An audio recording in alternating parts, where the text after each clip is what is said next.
Good morning, everyone. Apologies for the late start.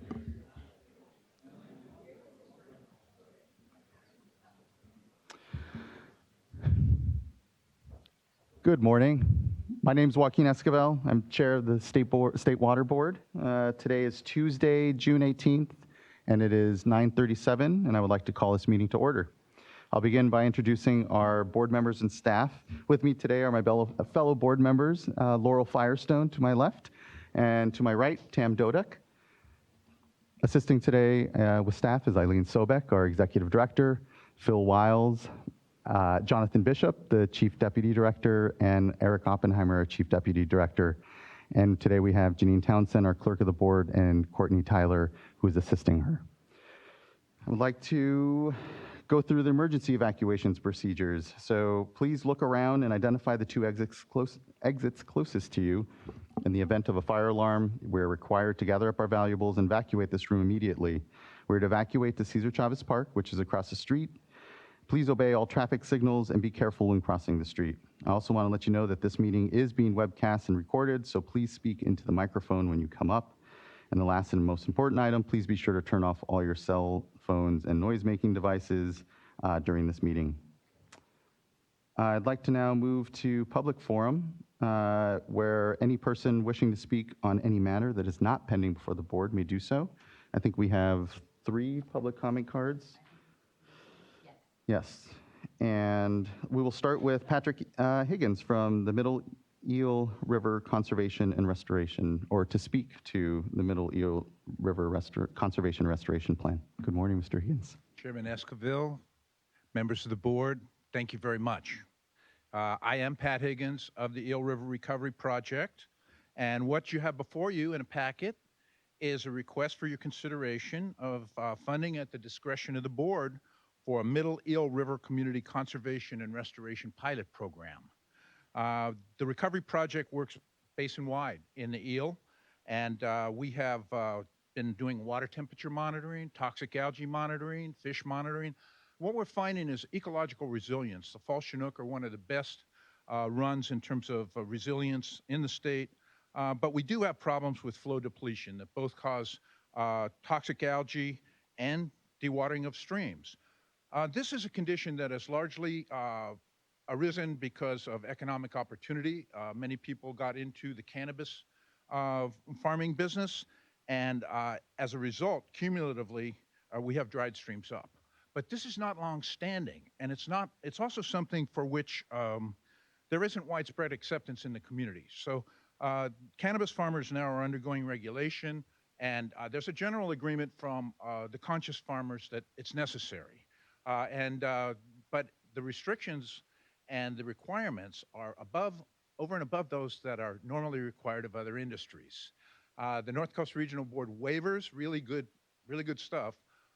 It requires that they work together to get their creeks back on the surface.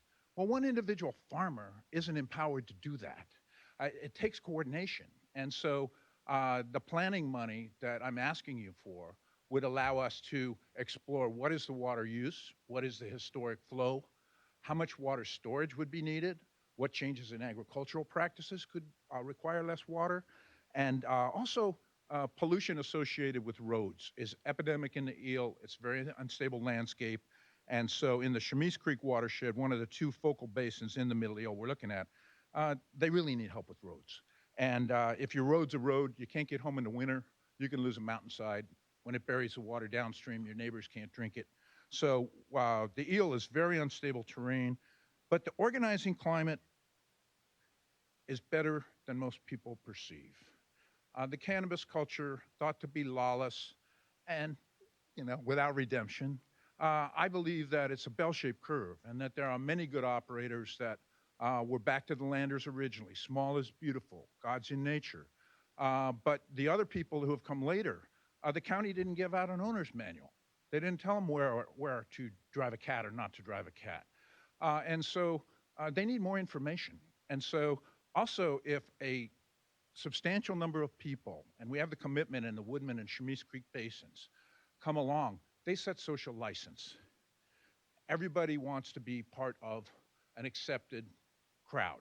Nobody wants to be ostracized. And so If it becomes the general prevailing pattern of behavior to conserve water and to help Chemise Creek get back on the surface, then the neighbors will begin to conform as well.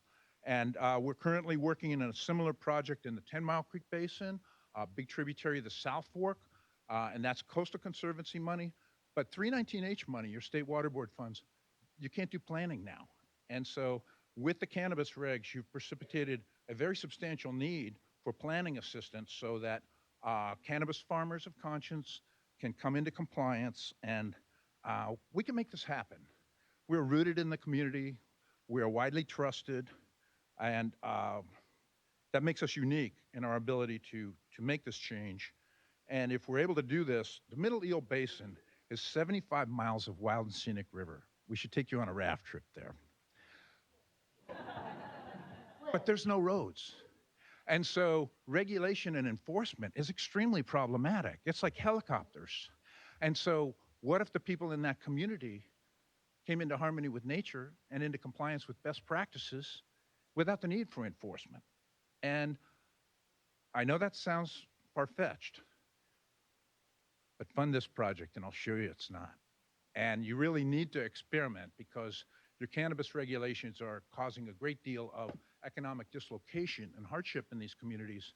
So my flippant joke is, can we get a few carrots with the sticks? So I am, before you dedicated staff time, and it took us a while for us to be able to figure out and identify a funding source. But I'm dedicated to this and could be here at any time, interface with any staff you want, and I would love to show you around the eel. Thank you very much. Thank you, Mr. Higgins. We appreciate it. Did I just hear a money back guarantee from you? Sure. The last time we did a project, you specified that we do evaluation, and the evaluation showed that out of the 70 farms we visited, nobody had, well, about 3 people had a water meter, and nobody had an overflow valve on their tanks. And so we understand that there is a real need for us to have a revolution in water conservation in the eel. And it's not really a mystery. It's really getting the trust and then getting people to buy in if they have the money, and then getting strategic assistance for those who want to buy in but can't. Thank you again, Mr. Higgins. Next up is Michael Bailey to also speak to the Middle Eel River. Hello, Mr. Bailey. Morning. Thank you for your time. So I own the confluence of Woodman Creek and the Eel River. I've worked for over 5 years with California trout and with Patrick on monitoring cyanotoxins and temperature gauges and flow gauges on my creek. In 1910, the railroad came through and dammed up Woodman Creek, and fish have not been able to get up the creek since then. They've tried fish ladders, they've taken various steps to attempt to get fish up the creek. It's 12 miles of pristine spawning grounds. This last summer, they finally opened up the creek. If you look on the bottom left of your flyer there, you'll see that's the construction site taken from where the railroad tracks used to be. 220 feet of railroad tracks removed and a 90-foot hole in the ground. And this last winter with all the rain, it looks just like it's been there forever. It's beautiful. I've been going out there all winter looking for fish, and with the opaque nature of the water and these high rains, I haven't been able to see any fish. A couple of weekends ago, I did see smolt, and there's a lot of eggs, and I do believe that we've had steelhead, but I'm just not educated enough to know the difference between steelhead and chinook. There's been some water testing done. We have this brand new spawning ground in the middle of the eel that's ready for fish. And I'm a cannabis farmer, and there's a lot of us that, I got 134 acres out there. It's where I plan to retire pretty soon, and I love it out there. And it is how most of us are. We love where we live, and if we're able to gather people together as a community, if regulations were more of an attraction, it would really help. And what Patrick is proposing is all about helping the community work together. And it's what we need up there to keep our community intact and to help the river. Thank you for your time. Thank you very much, Mr. Bailey. Really appreciate your advocacy and coming up today. And Mr. Higgins, staff will take a look and we'll chat. Really appreciate it.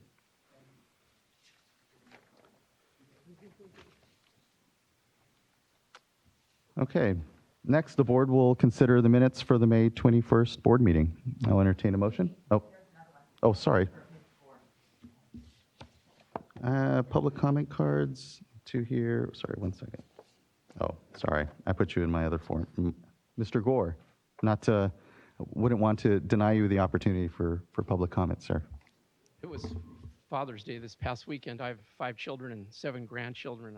I'm used to being ignored. So. Never by me, Mr. Gore. Never by me. Good morning. Bob Gore. Thanks. Good morning, Mr. Chair and members.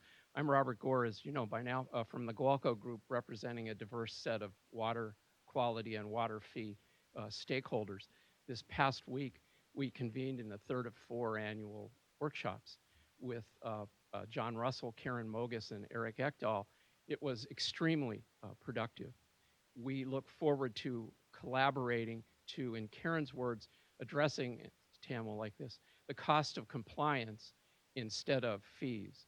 We hope to participate in advanced planning instead of the annual August surprise. And again, we'd like to thank staff for its efforts in achieving what we've achieved so far. Thank you. If I might add to Mr. Gore, thank you for your, persistence in this effort.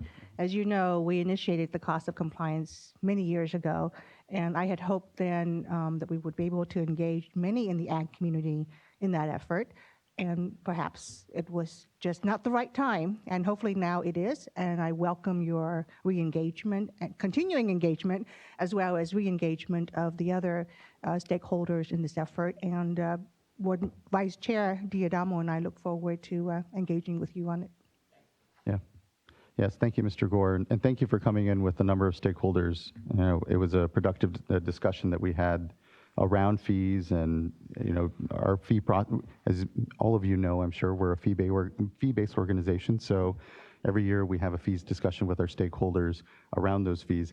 It is difficult to be over-resourced as a fee-based organization when you're going to the regulated community hat in hand and asking to be paid to then be regulated. But in this case, I think sometimes it is the cost of compliance that most folks are really trying to get at. That is where the dollars can quickly add up, and trying to shift that to a more productive conversation around cost of compliance as opposed to a yearly, the fees are kind of what they are. And I know there's also a desire to have a longer term policy discussion as well around how we develop our budgets, and we're completely open to those discussions. So we appreciate the engagement and the leadership. So thanks, Mr. Gore. Actually, one more thing, since I see Ms. Larson in the audience. When we did the cost of compliance project, it was actually the CASA POTW group that was successful in proposing very specific recommendations that then over the years have been implemented, and we continue to try to implement some of them. So to the extent that you might want to touch base with Ms. Larson and perhaps get some suggestions and ideas on how they were able to proceed and how they were able to successfully document some of the costs and provide us with that information and provide the very specific recommendations that we were able to then follow up on. And I'll just follow up on one last thought, since we have an opportunity to talk about this here in public then, but I think it's also important to not just do a one-time snapshot of cost of compliance, but do better about building it into our work more generally as well. And that's something that we had chatted with staff about. So thanks all. Now we will consider the minutes from the May 21st board meeting and entertain a motion. I will move for adoption of the minutes. Second. And the minutes carry and pass. I don't think we have to do a full vote at that point.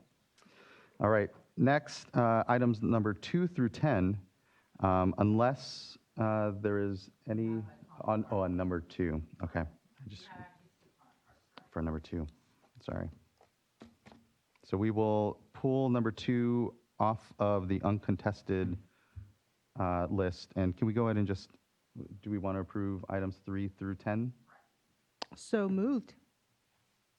I'll second. And process-wise, Mr. Wells, we don't have to do a full vote at that point, right? Because Actually, it would be advisable to do a go ahead full and vote. call a Okay. vote. All those in favor? Aye. Aye. So all items 3 through 10 are passed, and we have 2. So for item number 2, we'll go ahead and call up staff. So Michelle Frederick, Darren Polhamus, and Kim. And so item number 2 is consideration of a proposed resolution authorizing the executive director or designee to enter into one or more multi-year contracts up to a combined sum of $3 million for a drinking water needs analysis.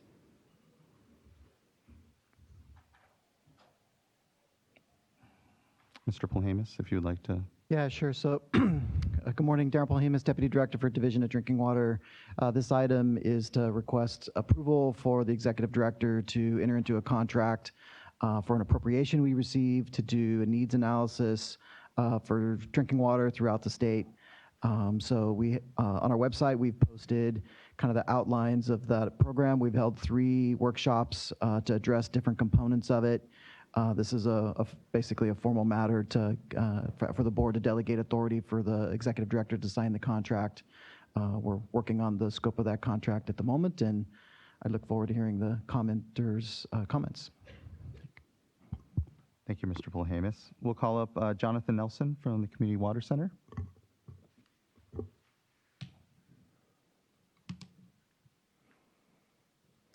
Morning, Mrs. Hung. Good morning, Chair and members. Jonathan Nelson with the Community Water Center. I was actually hoping Jennifer Clary with Clean Water Action was going to go first, so I could just say I align with her comments. So a few quick points. First and foremost, we are strongly supportive of moving this forward, and we are strongly supportive of this needs assessment. In fact, we pushed for this even before it was actual budget allocation. So we are pleased to see this moving forward, and also want to recognize the hard work that's already gone into this by the staff. With that said, just a few quick comments, and we did submit a pretty lengthy comment letter. So first and foremost, we really feel strongly that we utilize as much data as possible as part of this needs assessment. So, for example, it's mentioned that the human right to water data set would be utilized in the analysis, and that's great. However, it excludes other types of systems like non-transient, non-community systems and transient non-community systems. So we strongly encourage the board to analyze all public water systems to the extent feasible. Additionally, while we understand that that you can't necessarily maybe analyze every system on day one, that this is going to be sort of an ongoing iterative process. We are aware of disadvantaged communities with populations over, for example, 10,000 in those communities. And so we want to make sure that where we can, that the initial screening include all public water systems under 10,000 connections. We also encourage the board when looking at affordability analysis to not just limit to community water systems serving between 3,300 and 10,000 connections, but to look at particularly the smaller systems, because we know they are the most vulnerable. And then finally, we believe that it's really imperative that the board actively work to enhance the state of existing data sets for domestic wells, state small water systems, and local small water systems as part of this effort, which is already called out to some degree, and we appreciate that. But in addition, we really encourage the board to consider and put forward recommendations, and to the extent that it has jurisdiction, to implement changes designed to ensure that as comprehensive data as possible is being collected, and where the board doesn't have jurisdiction over domestic wells, state smalls, local smalls, to at least really start a robust conversation about how are we best on an ongoing basis assessing that need and helping be a good partner to these local smalls, state smalls, and domestic well communities. So with that, we know that it's going to be a busy couple of years as part of this process. We look forward to rolling up our sleeves and making this as successful as possible. Thank you. Thank you, Mr. Nelson. Next, I'll call up Jennifer Clary with,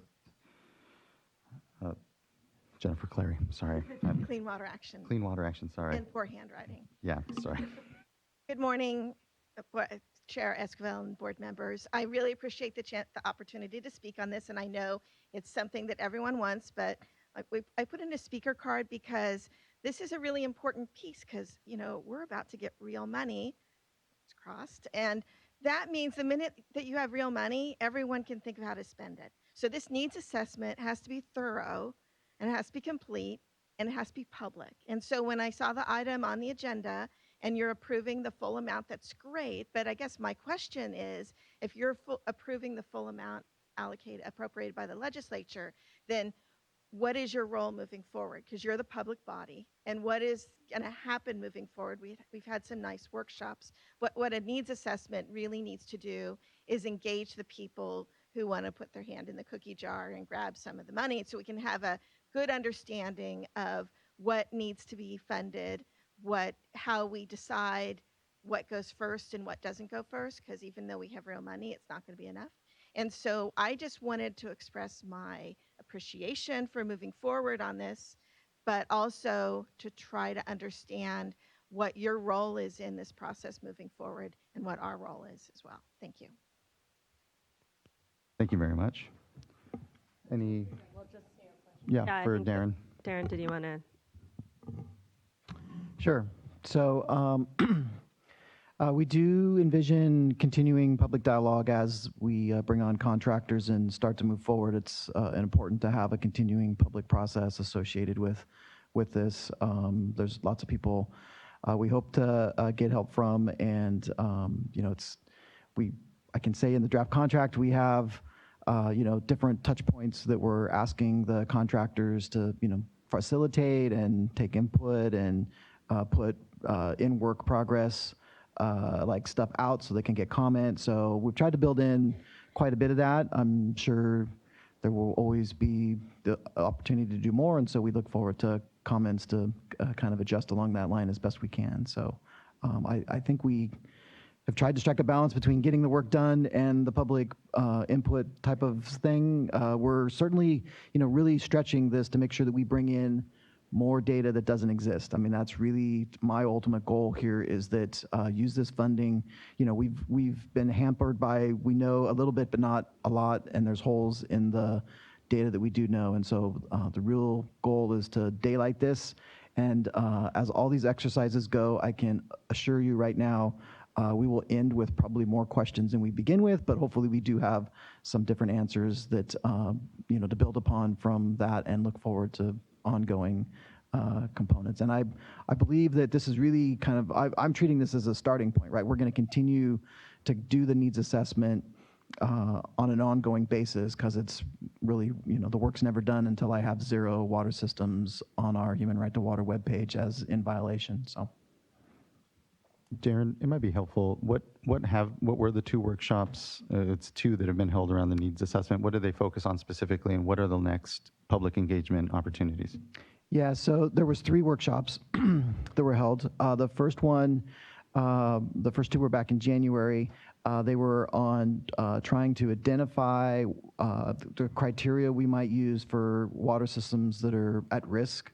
That's a question we've always had. We know when they're in violation, but, you know, when are they about to be in violation, or what are the danger signs we should approach, was one of them.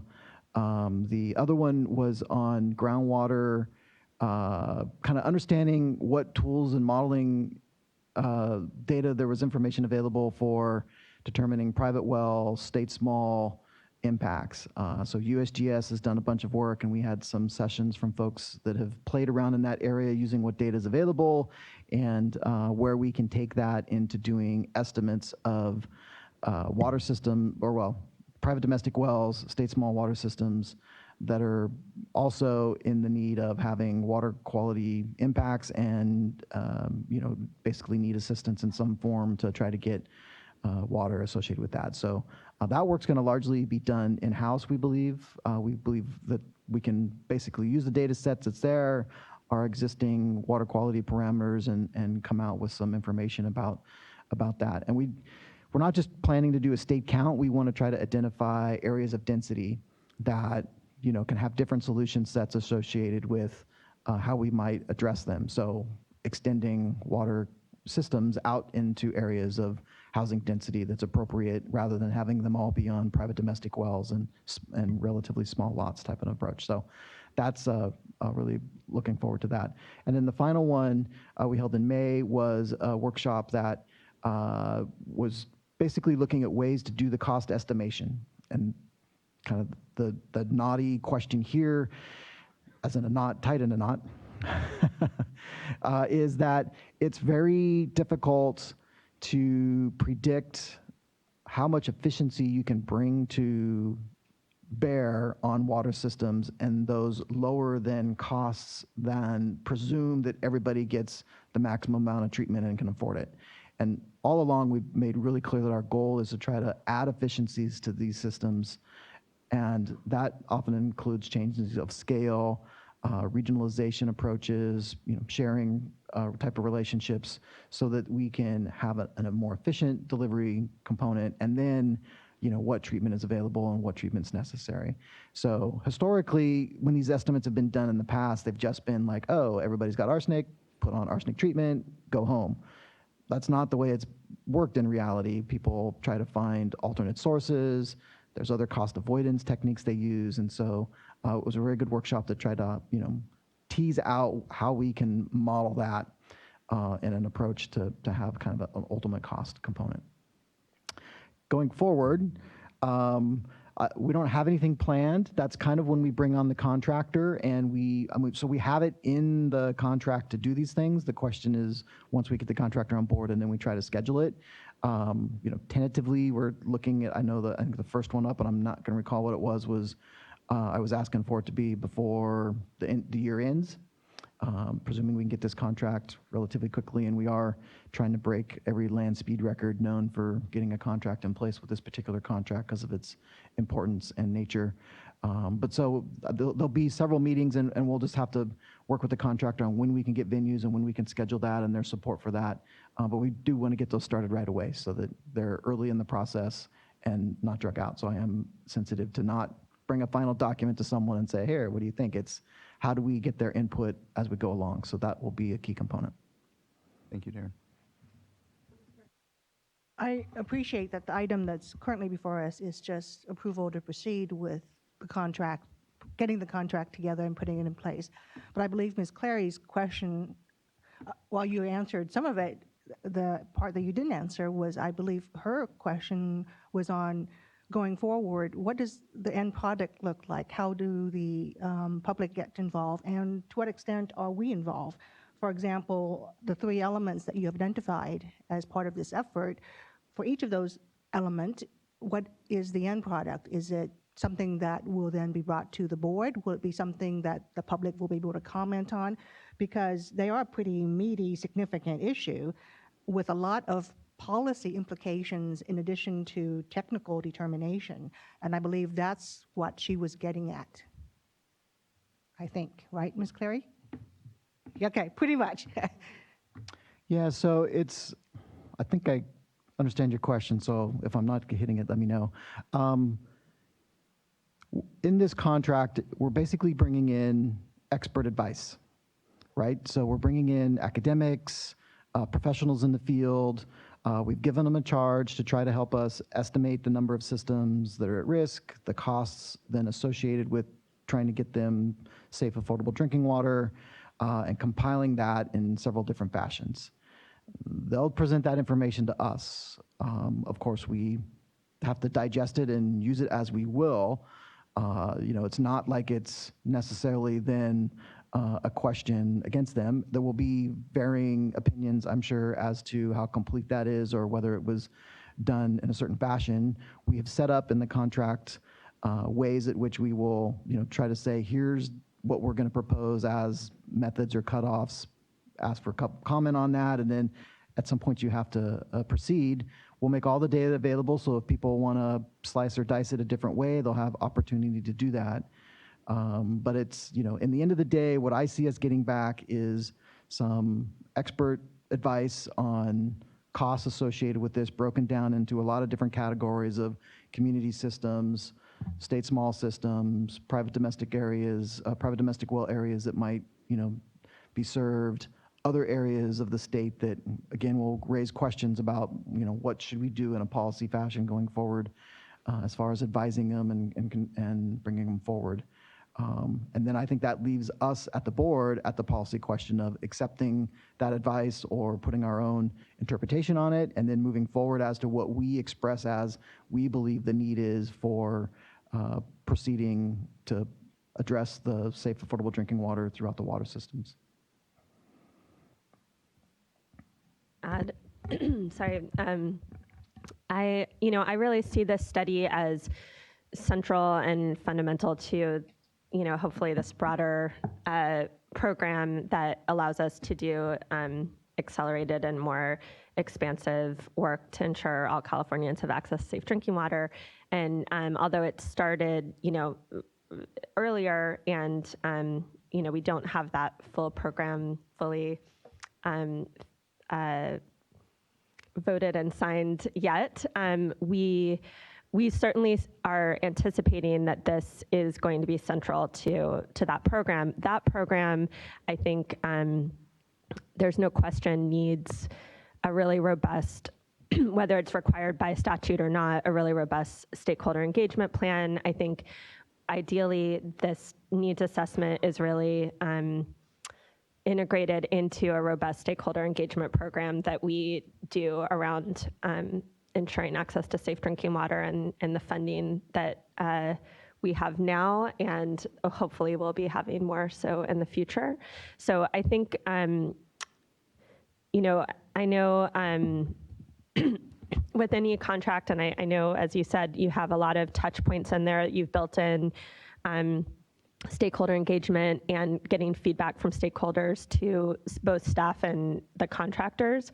I think, that's going to be vital because, as we know, we're going to have an implementation plan and decisions for any funding that we have, and this study's vital for helping us do that. And I do think, there's expert opinion that we're soliciting and that's developing more data, but there's also scope questions. And so some of the comments that were submitted in writing and today are about, how we're defining public water systems. Are we including all, for example, non-transient, non-community instead of just schools or things like that? And or are we doing screening criteria below 10,000 connections versus for different components? And those really are policy scope questions that are important to get feedback on. And so I look forward to working on this. This is really important. I really want to get this out, get the contractors started. And I think I look forward to it being a strong iterative process to help us develop a robust and effective program.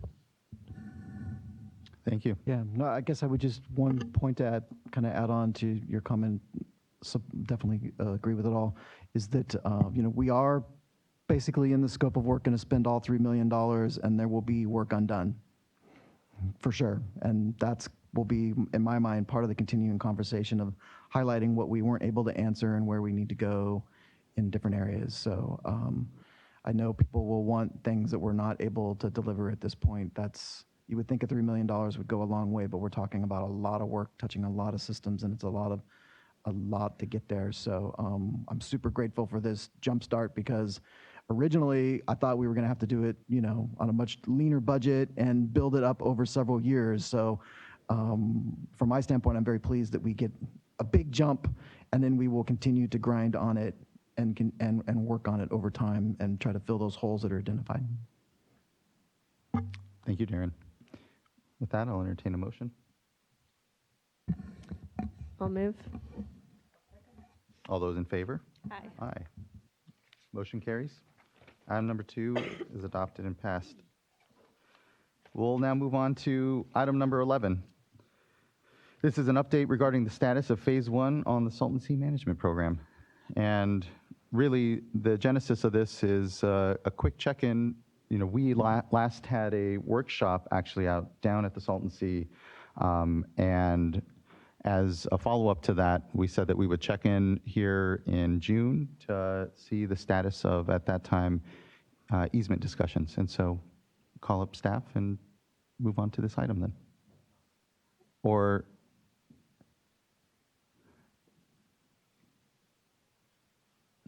unless we could just have Mr. Gibson give his presentation up at the, yeah, the mic's there, it's fine.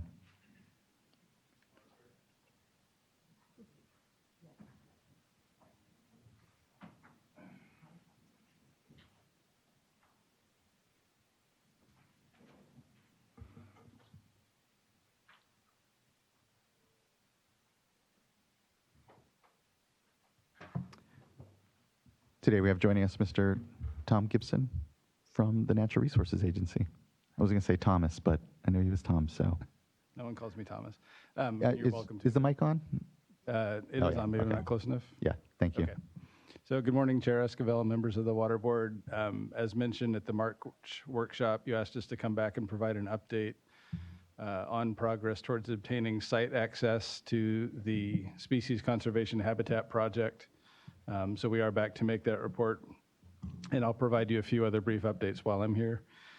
In terms of the site access, as you may have heard, we were able to secure an easement. We worked very closely in partnership with the Imperial Irrigation District leadership, and were able to negotiate an easement that was approved by their board and has been recorded in Imperial County. So our procurement process is moving forward for a design build of the 3,700 acres of the Species Conservation Habitat Project.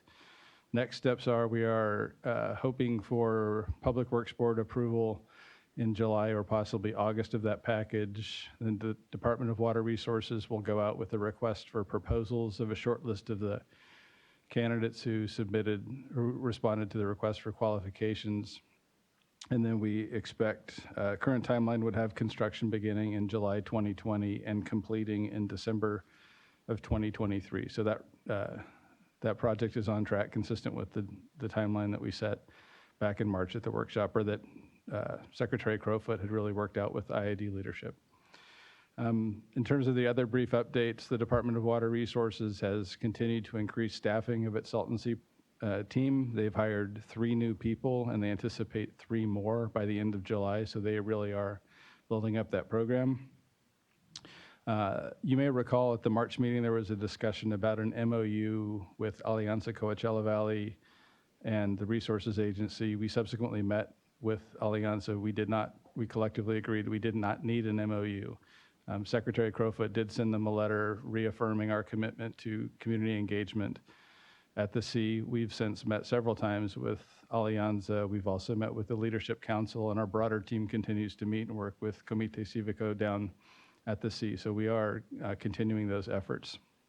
And there will be a community engagement meeting down at the sea in July, and our Deputy Secretary, Lisa Lean Mager, anticipates attending that event to further build up our community engagement program. The Department of Water Resources and Department of Fish and Wildlife have finished the memorandum of understanding that was underway in terms of the assignment of obligations around the Species Conservation Habitat Project. I thought I would have a copy with me. It turns out I just have the signature page, which isn't helpful. But if anyone wants a copy, I'm happy to get one for you shortly. It's not real without the signature page, so. I've got the real part. I just don't know what they signed on to. And then finally, we received a number of, not finally, sorry. We did receive a number of responses to a request for information for water importation projects. These are projects that would be looking to bring supplemental water to the sea from the Sea of Cortez or the Pacific Ocean. There may be other options. We are going to be looking at those and determine next steps on how we could move forward to incrementally determine feasibility of those projects. In terms of our next steps at the Resources Agency, next week we're going to have a large group meeting of Natural Resources Agency, Department of Fish and Wildlife, and Department of Water Resources staff to sort of build off the momentum that we're trying to get going, look at the other projects, look at the impediments, look at the critical path items and how to move those forward, and see how we can get some shovels in the ground to really advance the mitigation projects at the sea.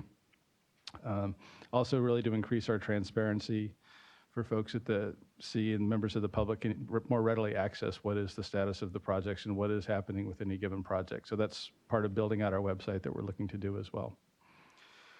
And then finally, in terms of our next annual report, I think our Assistant Secretary for Salton Sea, Bruce Wilcox, met with Water Board staff. They tentatively agreed on a February 15th date for submittal. I haven't seen when that tracks with your next workshop, but I think that would give the public sufficient time to review the materials and provide their feedback before we got to the workshop. So we are committed to doing that.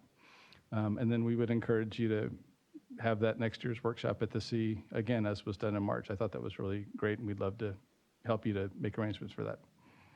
And that's all I really have. I'm happy to answer any questions. Thank you. We really appreciate the renewed attention that this administration has really put down to efforts down at the sea, and you personally, Tom, your involvement and leadership around really changing and kind of turning the page, particularly around the community engagement, which it takes staff and resources, and I know it's a priority of this administration, so I really appreciate that. Any comment from my fellow board members or questions to Tom before we go to public comment?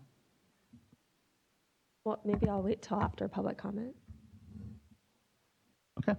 I would first like to call up Matt Desert with the Imperial County Board of Supervisors, and he is the Imperial County Air Pollution Control Officer. And Mr. Desert, I apologize. I know at our last workshop, one, it was tight quarters, and two, it did take some time before we got to some of the public comment, and particularly I know you had run out of time, so I appreciate you being here today and coming up and giving remarks. So thank you, Mr. Desert. Thank you for that. Can you hear me? Okay.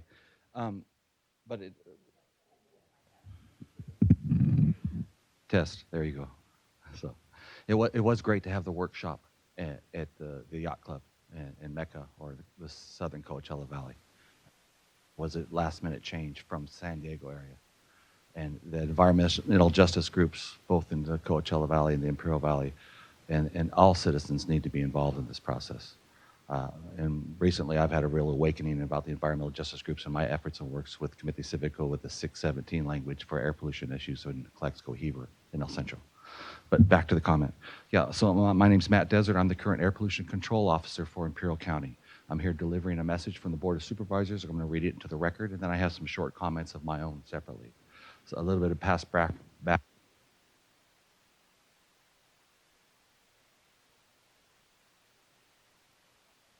May have gone out a bit. If you wanted, yeah, and just maybe speak louder. I'm sorry, Mr. Desert. I think No, I think the mic is actually off. Mr. Wells, I don't know if there's technical difficulties. Sorry, folks. Sean, it is, okay, here. Okay, hand mic then it is. Yeah, I will. Thanks. There you go. Thank you. Sorry about that. Test. Good? Yeah, okay. So current Air Pollution Control Officer, and before that I spent 6 years as an IID Director, working with Bruce Wilcox when he was with us at the IID. Big successes there with the Managed Marsh, and also then worked on the 10-year plan at the Salton Sea with the County of Imperial at that time, the IID, and the state. So a little bit of background there. So for the record, I'm reading this letter from the Board of Supervisors, and that's Supervisor Ray Castillo, Mike Kelly, Luis Plancarte, Chairman Ryan Kelly, and there's a fourth one, isn't there? Or a fifth one. Luis Plancarte, Ray Castillo, Ryan Kelly, Mike Kelly, and our newest board member there at the Board of Supervisors from Calexico is Jesus Escobar. So, dear Chairman Esquivel, on behalf of the Imperial County Board of Supervisors, I'm writing today to express concerns regarding the progress of the Salton Sea Management Program. As you're aware, the adopted stipulated order, Water Order 2017-0134, has benchmarks as to when specific milestones are to be met, including 500 acres of habitat and dust suppression projects by December 31st, 2018, and an additional 1,300 acres by December 31st, 2019. Those targets will not be met. Our board continues to be, as you likely are also, somewhat frustrated and disappointed by the lack of progress in the form of projects being deployed around the Salton Sea more than 15 years after the signing of the quantification settlement agreement. at which time the state of California assumed a principal role in mitigating impacts associated with the water transfer. Little to nothing has been accomplished in the form of tangible measures to address deteriorating air and water quality. We are somewhat encouraged by the recent progress in resolving the easement issues and have delayed the implementation of projects at the Salton Sea, and we are aware that the state is now moving forward to get started on significant work. However, the timetables for completion of those projects has been repeatedly delayed, well past the deadline set by the State Water Resource Control Board in your recent water order. Now that these projects are hopefully getting underway, we believe that a much greater effort needs to be given to better communication and transparency with local residents who will be the most affected. Residents of our county are continually demanding that a better flow of information be provided as to what is being done at the Salton Sea, and more importantly, when. Though the state has conducted more outreach within the past year, we feel that this process needs to be better coordinated and improved. The state board order approving the water transfers called for the recreational value of the sea to be maintained. Sadly, this has not occurred. Due to receding water levels today, there is no place to even launch a boat at the sea. We strongly encourage you to work with us to ensure that the future plans for the development around the sea include a robust recreational component embodied with a north and south lake, along with a perimeter lake design. A perimeter lake would provide much needed deep water habitat, create recreational opportunities, and stabilize the shoreline of the sea where it is needed most, where people live. The County of Imperial remains committed to working with the state of California towards the critical objective of avoiding an environmental and economic catastrophe at the Salton Sea, at the same time creating a sustainable habitat and recreational resource. At the Salton Sea, we cannot accept less than what was promised to us. The Salton Sea Management Program has failed to meet acreage coverage for 2 consecutive years. Air, water, and business impacts were to be addressed by the water transfers, and the state of California took on that responsibility. We demand that the state board exercise its duty to assure that these commitments are enforced in order to protect the environment and the people of Imperial County. Thank you for the opportunity to provide comments for the upcoming board meeting, and we urge you to consider our inputs on this important issue as you strive to protect this extremely valuable resource, the Salton Sea.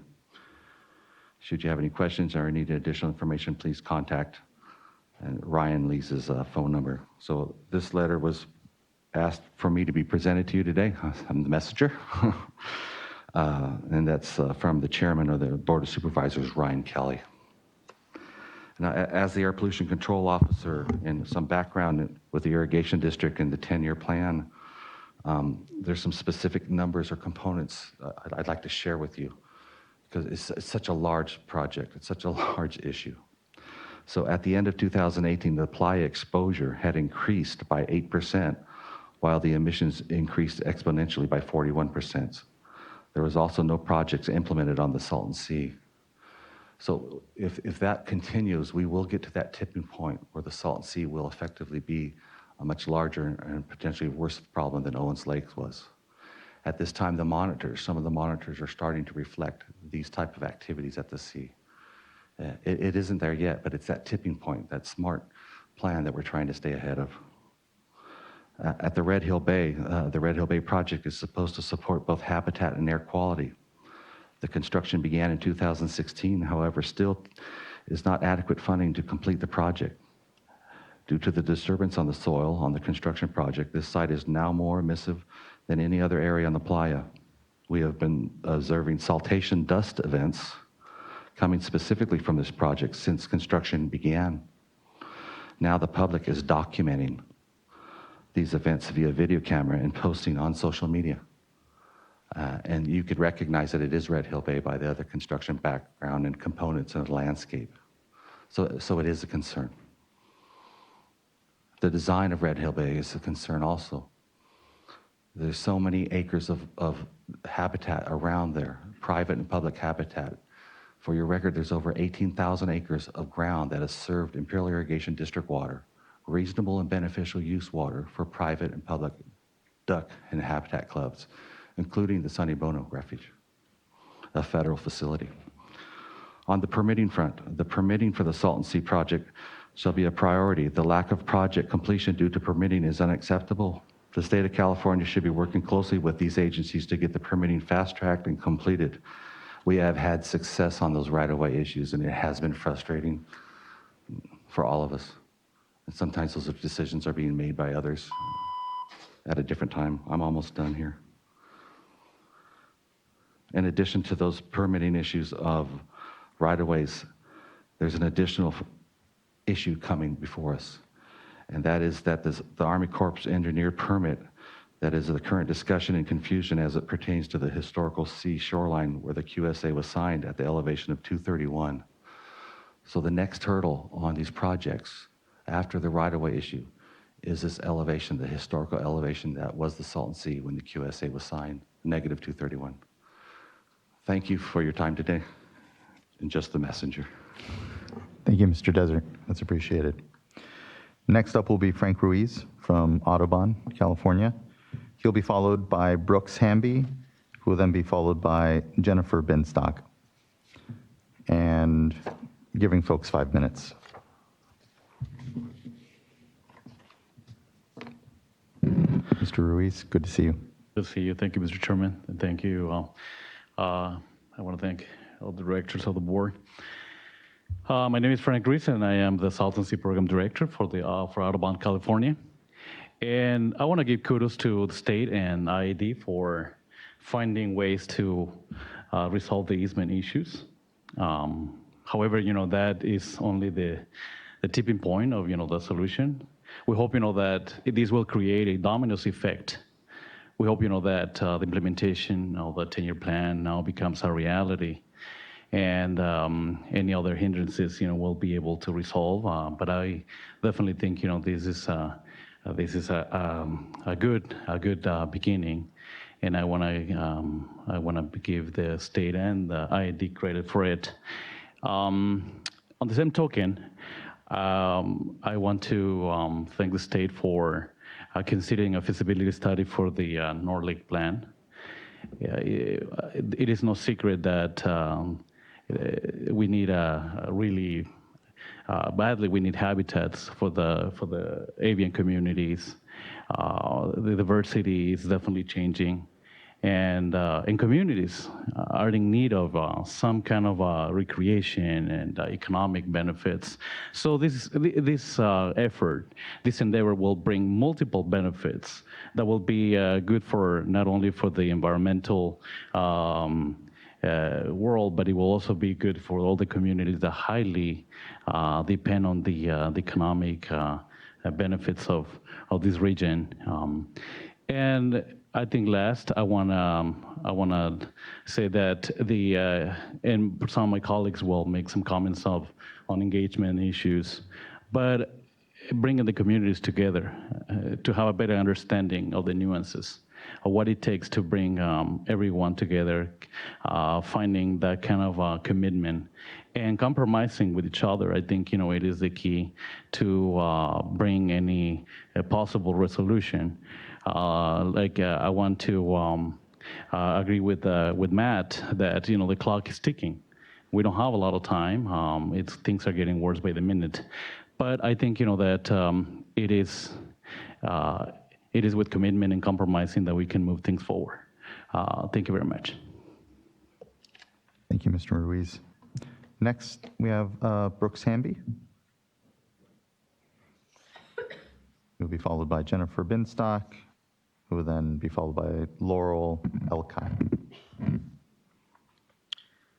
Good morning. My name is Brooks Hamby, and I'm a lifelong resident of the Imperial Valley. I want to share with you 2 dates and time to frame my comments this morning.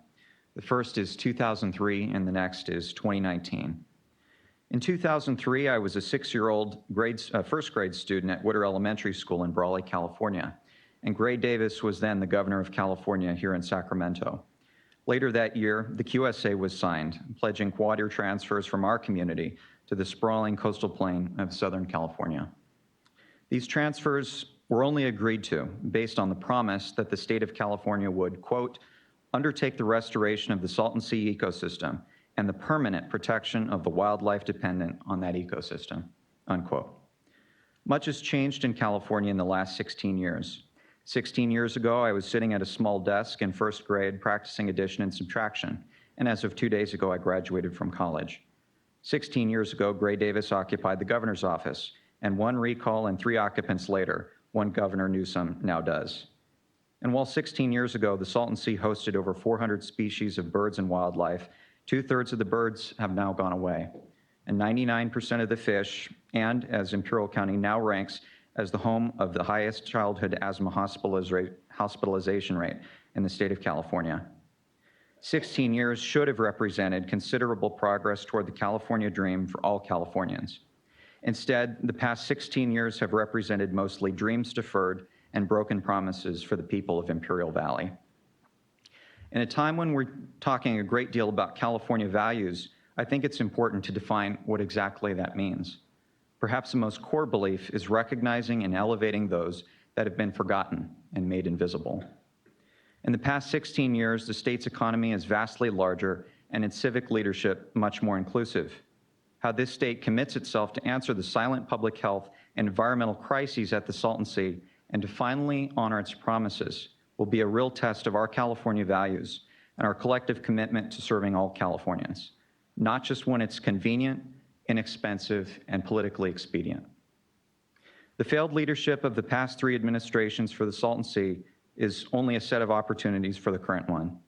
An opportunity to honor our commitment to protecting the environment and wildlife in a real way where it really counts. An opportunity for the children of Imperial Valley to no longer live in fear that clouds of toxic dust blanketing our valley will send them to a hospital bed. An opportunity to no longer carry inhalers like this one for the rest of their lives. I'll close this morning with a few words penned by California Supreme Court Associate Justice Cuellar, himself a native of the Imperial Valley, Calexico specifically, in an op-ed he wrote in Cal Matters this week. He wrote, quote, "To continue on this path in the years to come, we need to make sure voices from places like the Imperial Valley are included in our civic conversation, along with those from places like the Bay Area or Los Angeles. We must retain as much candor as possible about the long-term costs of neglecting the needs of the most vulnerable kids among us and the risks they face, and we must find the most creative and principled ways to reach the kids whose voices and dreams will help California achieve its full promise." One step toward that promise is to recognize that the crisis in the Imperial Valley should be treated with the same concern as anywhere else in the rest of our state. That Imperial County should receive the same concern as Marin County. Niland is Napa, Brawley is Beverly Hills, and Calexico as Calabasas. The crisis we have seen play out over the last 16 years at the Salton Sea will only be its future if we choose it to be. Birds and fish dying by the thousands and epidemic rates of childhood asthma can finally become history. In closing, I ask that your board and this administration treat the Salton Sea, wildlife, and the people of Imperial Valley with the respect and dignity that each of them deserves. The true test of a person's character is what they do when no one is watching. The people of our valley, the Imperial Valley, though comparatively few in number, are watching. And we ask that after 16 years, we get an equal shot at the California dream. Thank you very much. Very well said, Mr. Brooks, or Mr. Hamby, sorry. And thank you for raising your voice and joining us today. Next, we have Jennifer Binstock from the Sierra Club. Yes. Hello, Ms. Binstock. Good morning. Hi. It's nice to meet you. Thank you for the opportunity to provide a comment today. I'm a campaigner with the Sierra Club on lands, water, and wildlife issues across the state. First, we're very hopeful that progress made around easement issues will help expedite the implementation of projects in the Salton Sea. The Sierra Club looks forward to being a continued ally and resource to all stakeholders in efforts to build multi-benefit projects that are crucial for ecological, social, and economic health of the Salton Sea and its communities. On the topic of community engagement, it remains a critical priority for the Sierra Club and our members across the state and our allies that the SSMP has an inclusive and robust community engagement process for all of its projects. And that includes partnering with the groups leading on the ground, whose names have been mentioned here today to ensure that community residents are key stakeholders and that community members have clear and consistent pathways for providing recommendations, and that engagement frameworks and practices are regularly evaluated for their effectiveness in ensuring community perspectives and priorities are integrated. And on the topic of dust suppression, the Sierra Club, along with our allies, also holds deep and urgent concerns over the dangerous impacts to health caused by emissive playa for communities that already bear a disproportionate burden of non-compliant air quality and high rates of asthma. We urge you to impose a deadline on the Resources Agency to provide a detailed revised schedule for how they will achieve the annual habitat and dust control acreage milestones between now and 2022, as well as a general plan for meeting the later milestones through the end of 2028. We also urge you to ask the Resources Agency for a full accounting of what is in the proposed agreement with reclamation, including a map depicting areas of revegetated playa, QSA JPA dust control projects, playa that was not controlled or otherwise covered in 2018, as well as playa known or thought to be highly emissive. Thank you very much for your time. Thank you.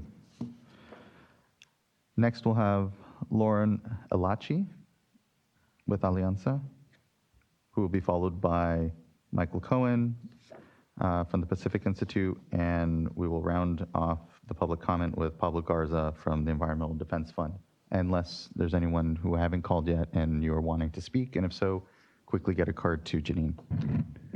Lauren, Good morning. good to see you. Good to see you too. Hopefully I Thank didn't you. butcher your last name too terribly bad. I just You pronounced won't be it differently the first, two and you're different not times. the last for that either. So good morning, Mr. Chair, members of the board. Again, my name is Lauren Elachi, and I'm here representing Alianza Coachella Valley. You may remember that we were part of a panel at the workshop in March, and I wanted to come back and report a little bit about what's being done on the community engagement front. Particularly, Thomas Gibson has been really wonderful in moving this forward. We very much appreciate his leadership in this way. As was mentioned before, that report that we put together has been reviewed by the state, and we've begun talking about what that could look like in terms of a engagement framework. So we really appreciate the work that's moving forward there. And through that report, I wanted to highlight 3 things to this board that are really our main recommendations that we think could be pushed forward in the next few months to years. And so the first of that is really setting up a clear engagement framework within the SSMP, particularly at the state level, that's in development with local NGOs and people on the ground. That's being set up right now and is sort of in its nascent stages, but I think we all agree that there's quite a ways to go in terms of how that is implemented and how that's really communicated to residents in the long term. The second is that, and I mentioned this at the last workshop, is working with residents to create community design parameters that could influence the RFPs and the way that projects are being implemented on the ground.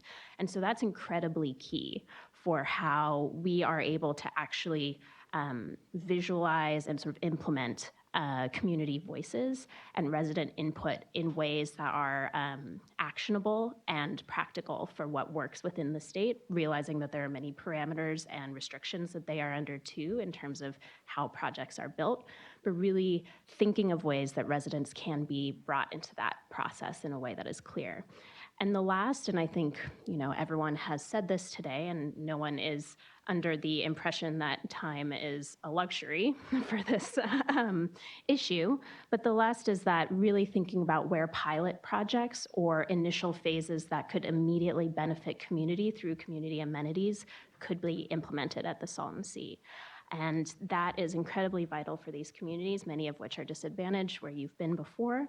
And I wanted to highlight those 3 things as the main issues that we see moving forward. There's the beginnings of that at the state level, but I do feel like there's quite a lot of space to move through in that. And so I just wanted to close by saying thank you to you all for your support. Thank you to Thomas for your support. And we as Alianza are really committed to moving this process forward and thinking of ways to bring residents in as true partners in this process.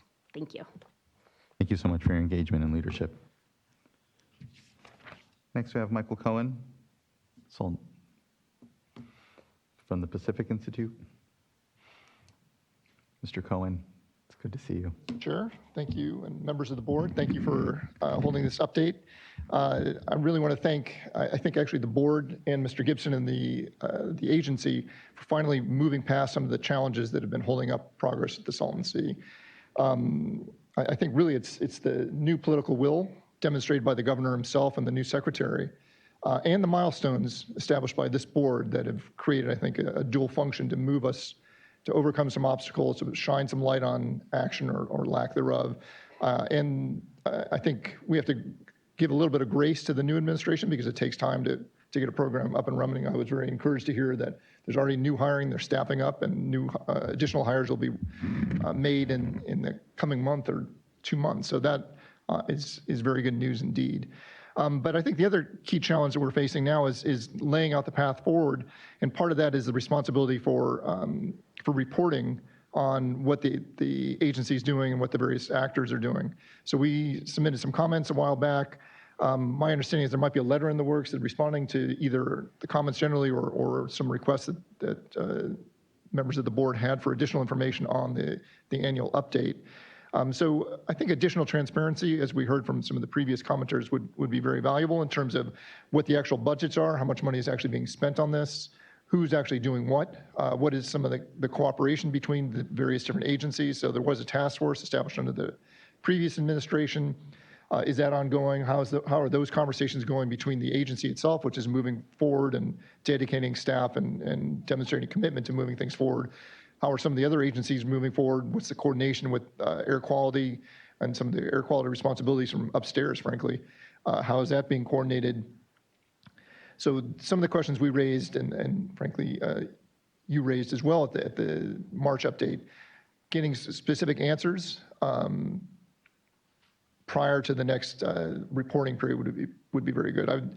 I think we attached a letter, or I'm sorry, attached the draft document from the QSA JPA talking about their work plan and their budget, which is a very detailed and audited report that shows what they're doing, what their specific work tasks are, how much money is being spent, and where that money is going. That level of reporting, I think, breeds confidence among members of the public and some of the other stakeholders, and rising to that level of detail, I think, could be very helpful moving forward as well. Just one quick comment on the milestones. If I heard correctly, we're now expecting the SCH to be completed by December 2023. So again, we're several years behind schedule based on, I think, previous administration's insufficient attention to the Salton Sea. But even that means that essentially we're missing 4 milestones. And that's only 3,700 acres of the SCH project, 640 acres of which actually don't count because they're pre-existing. In fact, was started back in 2009, so were excluded. So one of the questions we raised in our letters is how they're accounting for the different projects from pre-existing projects. And I think what would be helpful to see and what your board could request is, again, that specific timeline of how those projects are going to be laid out and what are specifically addressing the milestones. And then the last point I'd like to make is we do see finally some progress on the SCH and getting those 3,700 acres of habitat and additional dust control projects out on the playa. But we need to see what's next in the queue. It's not a one and done process at the Salton Sea. There needs to be additional projects at the Alamo River. How is the North Lake going to factor into this? So it would be really helpful to see what those additional project elements are and having reporting on those other planning aspects that the previous speakers mentioned and are critically important to meeting the state's obligations. Thanks very much. Thank you, Mr. Cohen. Next up is Pablo Garza from the Environmental Defense Fund. And I believe that is our last public comment speaker at that time. Great. Good morning, Chair and members of the board. Pablo Garza with the Environmental Defense Fund. Thank you for holding this hearing, and thanks for holding the hearing down at the sea. And I was planning to be there, but unfortunately family issues prevented me from being there. But I think it's really important that you guys made the trip down there. Like others have said, I think we're really encouraged by the progress on the easement. It's been a long time coming.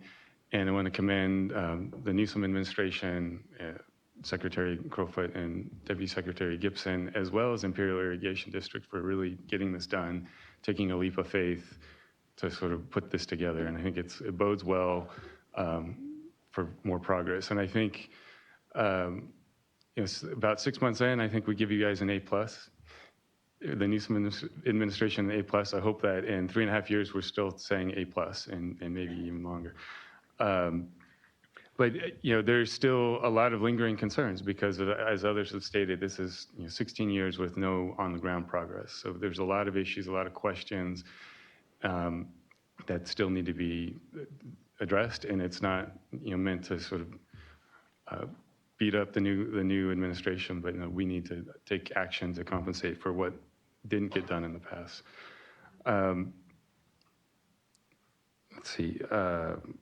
I think also, as others have stated, and I've said before, the Salton Sea needs to be viewed as one of the water issues, and California water issues on par with the Delta, and San Joaquin Valley, other water issues. And I think it's getting that attention, and I think that's encouraging because it's important for the residents of both Imperial and Coachella Valleys, but it also has implications for water supply for all of Southern California.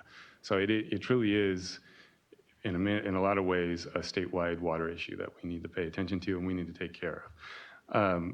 I think some of the questions I wanted to raise were addressed in Mr. Gibson's presentation. I think staffing has been an issue. I encourage that the 3 are on board and 3 are coming.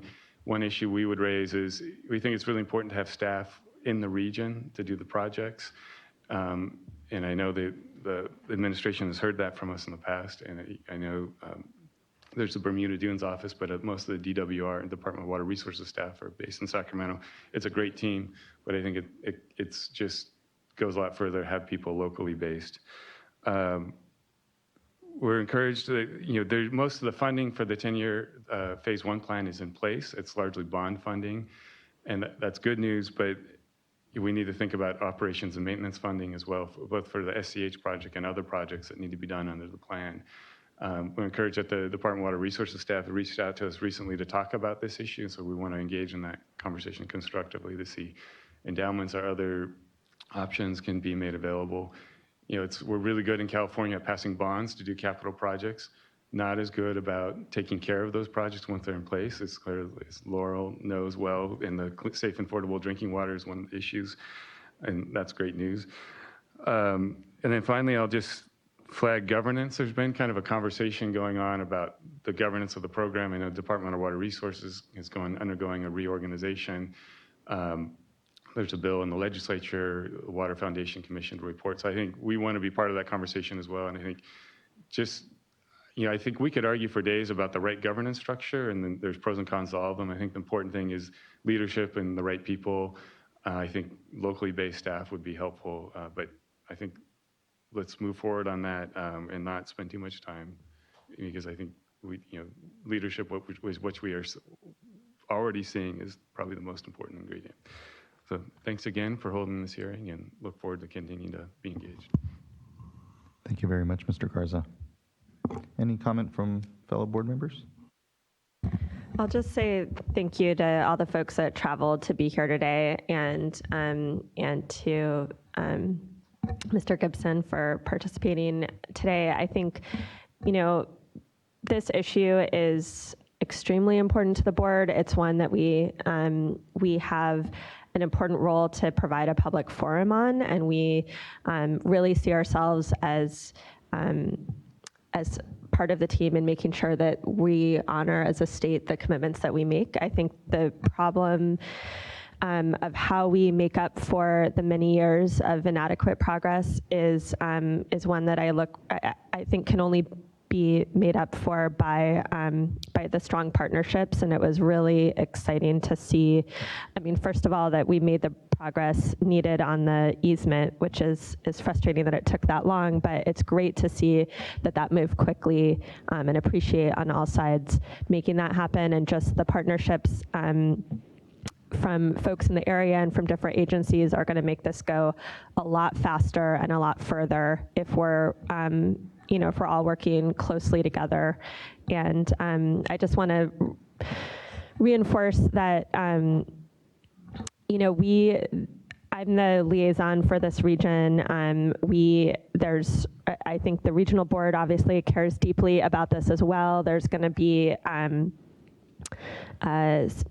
you know, the state is going through public engagement processes around the executive order, and then we absolutely will be holding, you know, follow-up annual reports. But I just really appreciate the continued dialogue and check-ins and communication and the efforts already that this administration has made to be more transparent and partner more. I definitely look forward to hearing more about, you know, how you plan to communicate more regularly and meet more regularly with the different partners than what has happened in the past. And I just, you know, continue to offer myself and the board as a partner. I also just appreciate that I feel like the staff at the Water Board are really committed and also a resource to support the agency and other sister agencies and local partners. So appreciate it. Thank you. Well said. Ditto. Thank you. Thank you, board member. No, you know, it has been, there has been a definite shift these last months. You know, we're fortunate, but you know, we can't ever take back the time that, you know, we're always going to be behind the ball, and it's something that we're going to try to do our best, I think, to all collectively keep ourselves accountable and meet the acreage targets. And we're here, as board member Firestone said, to be partners in that as well. And knowing that the Salton Sea Management Program is a really critical part to get these projects in, but that the region writ large has very complex issues. And, you know, when you talk about the air quality in the region and addressing those sources and making sure that Salton Sea doesn't become an additional burden in that, but really needing to tackle it comprehensively. And we've had some recent discussions, Mr. Gibson, and, you know, we're going to coordinate better on the Cali PA side as well, and actually just kind of pulled all the sister agencies together and say, how do we really comprehensively approach the needs down at the sea, knowing that it's not just the work that the resources agency is doing, but how we all on the state side and the local side and the communities, again, hold ourselves equally accountable for the work down there. So just thank you. And thank you everyone for taking the time to come up here today. With that, we'll go ahead and take a 15-minute bio break and come back at 11:10. Thank you, everyone. And at that time, we'll obviously move on to item number 12. Thank you.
Before we get started, I did hear that we might need to be planning a rafting trip on the Eel River. And so I'll start working on that. It's of the highest priority we do our Yeah, rafting trip. sometime in July or early August would be great. Well, thank you, everyone. We'll begin again here. So when it comes, so we're going to move to item number 12. What I'd like to propose actually is, if it's okay, we have one speaker card for item number 12 in support. And I thank you for being here in support. If you want, Mr. Diodati, am I pronouncing correctly? If you would like to, you can come up and give a quick. Okay, well, you're good. Well, then you have way, and thank you for coming though and being in support. I think what we will do is I will simply ask for a motion on number 12. And I will happily move for adoption of this item as the remaining board member who was here when the county stepped up to assume responsibility for this very, very important effort. Thank you so much for doing so then. Thank you so much for your continuing effort and your future ongoing effort on this. I really appreciate the leadership that the county has shown and your engagement and commitment to making this a success. So I'm happy to move the item. I'll second. All those in favor? Aye. Aye. It carries, and thank you again, both for the community and staff for their work on it. We'll now move over to items number 13 and 14, and what I'd like to propose, these are the intended use plans for the Clean Water State Revolving Fund and the Drinking Water State Revolving Funds. I'd like to combine the two items for the purposes of staff presentation and then public comment as well. So for those of you that have public comment for both items, 13 and 14, you'll just go ahead and provide comment period, comment at once. So we'll streamline these two together since they're integrally the same. So much appreciated. Mr. Stevens, thank you. Yes, good. Good morning. Absolutely. Or, Good morning, yes, Chair good Esquivel, morning. members of the board. Christopher Stevens with the Division of Financial Assistance. And I have with me here advising me, Mr. Matt Wilson on the Clean Water IUP, and then Mr. Zach Miller on the Drinking Water IUP. So yes, I'll run through both presentations here and then take any questions, of course. So do the Clean Water IUP first. That's item number 13. Just a quick overview, talk about a few basics, the financial outlook of the program. New for this year is going to be the scoring, which you recall the board approved the amendment in November of last year. So I'll go into that in a little bit of detail. Highlight some of the comments that came in. I won't go through them one by one. There is a staff response, a point-by-point staff response that is posted on the agenda. And there is a change sheet. I'll go over that and then wrap things up with implementation and schedule. So just a few basics or reminders, really. Of course, we're trying to achieve a couple of things with the IUP. First and foremost, it's part of the capitalization grant that we submit to EPA yearly. So we will do that, assuming that the board approves it. Of course, there are other funding sources, and we try to mix and match those funding sources with Clean Water SRF loan funds, state funding sources, chiefly these days Proposition 1 and Proposition 68. So the IUP does go into some detail on how to coordinate those funding sources. And then from an overarching perspective, it is a business plan for the program and those funding sources. We talk about the finances, the staffing, resources, goals, those sorts of things in there. And I did put at the bottom there kind of a retrospective of the funding that has been done in the Clean Water SRF as well as those complementary sources over the last several years. And I will just highlight, that this year is down quite a bit because of fiscal. And so I'll touch on that a little bit in the presentation as well and what we see in the future. Of course, to do what we do, what is the financial position of those programs? We have, over the last several years, developed in conjunction with our municipal advisor what is the sustainable capacity of the program. The program can go borrow funds in the municipal bond market, and so based on the capitalization, the current capitalization of the program, that target, what we can sustain on an ongoing basis, is about $1 billion per year. If you look at complementary funds, of course, there is some principal forgiveness, essentially a grant in the Clean Water SRF program. You put that together with some funds from Proposition 1 and Proposition 68 for small disadvantaged communities, about $78 million. Water recycling funds, almost all of the Proposition 1 grant funds for water recycling have been committed at this point. There is maybe a couple of $1 million left in that. We've got some Proposition 13 funds that can be used as grant. Assuming that the budget is approved with some Proposition 68 funds in there, give us about $49 million in grant for water recycling projects, and then about $137 million for loans, specifically for water recycling projects. And then, at least in concept, we could fund stormwater and some groundwater projects in conjunction with state grant funds. So I've also listed those there, about $96 million for stormwater grants and about $675 million for groundwater grants. So relatively new concept to have a fundable list in the Clean Water IUP. That's historically been a feature of the Drinking Water IUP, but so this year, being the current year, 18-19, we have a fundable list. That was the first year we had a fundable list, and we're going to continue that on based on the amendment that was approved last year. So a project has to be on the fundable list to receive funding. If you're not on the fundable list, then you can't be funded. So there's two ways, pathways to get on the fundable list. First and foremost, small, severely disadvantaged communities and small disadvantaged communities, and those projects that address a public health problem, they automatically go to the fundable list. So assuming that there's funds available for those projects, then they can be funded. All others, they are scored and ranked. And I'll talk in the coming slides about how that process played out this year. And then again, we're trying to fund this on a sustainable basis. And so what the policy sets up is we're trying to come up with a fundable list that's between 90 and 125% of that sustainable target of $1 billion. So that was kind of the foundation for putting the fundable list together. So just a quick reminder about the scoring system itself. A couple of key points here. There's 3 parts to the scoring. Primary, which is based on water quality factors. Secondary, which is things which are desirable about the applicant or project features. And then, of course, there's a readiness feature. So we try to fund projects that are ready to be funded and ready to go to construction. And then the maximum of those 3 scores is 16. And then the idea here is that we go through this process of scoring projects and we rank them in numerical order, and then we develop a cutoff score. So all those projects that have the same cutoffs, the same score as the cutoff score or higher, they would be fundable. So that would be an objective way, a score-driven way of coming up with this fundable list. And then last point I want to bring out here is we did, in this year's IUP, leave the door open. There were several projects that were recommended for partial funding, so we did leave the door open to potentially increasing funding for those projects, and we did look at that as part of this process as well.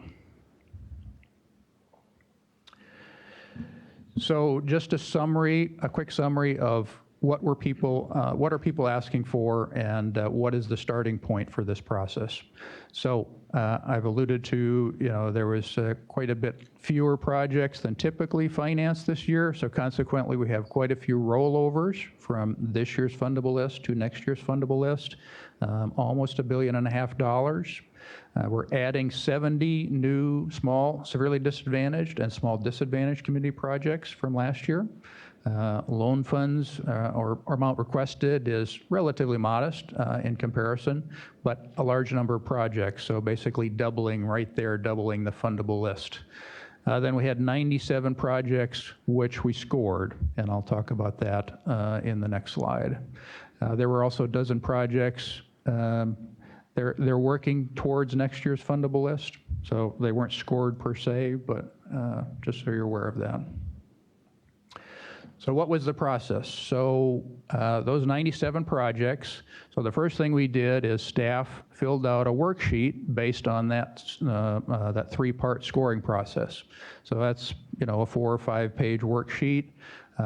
Each one of those 97 projects, we scored them. The worksheet was sent to the applicant, so the applicant had an opportunity to review it and make any comments. We had some discussions with several applicants about their scores. They didn't necessarily agree with the scores, so we tried to work all that stuff out in advance. Of course, then all those scores, once we'd gone through that process, we compiled all those scores, did the analysis, put that all in a draft IUP, briefed some board members before we put it out for public review. We did put it out for 30-day public review, and we had 2 workshop/listening sessions during that time period that covered both the clean water as well as the drinking water IUPs. Of course, we did get a number of comments, and I'll talk about that in a minute. And of course, today we're here at the board meeting to consider adoption. So, to make a long story short, we did develop 4 different scenarios in the IEP. You can see I've highlighted scenario C, which is the recommended option. So that would be adding 29 of those 97 projects to the fundable list. It does involve providing partial funding to a number of projects. 5 projects are included in that 29. The other 24 would be fully funded at 100% of their estimated project cost. And then 2 of those projects would also be partially funded with the drinking water SRF.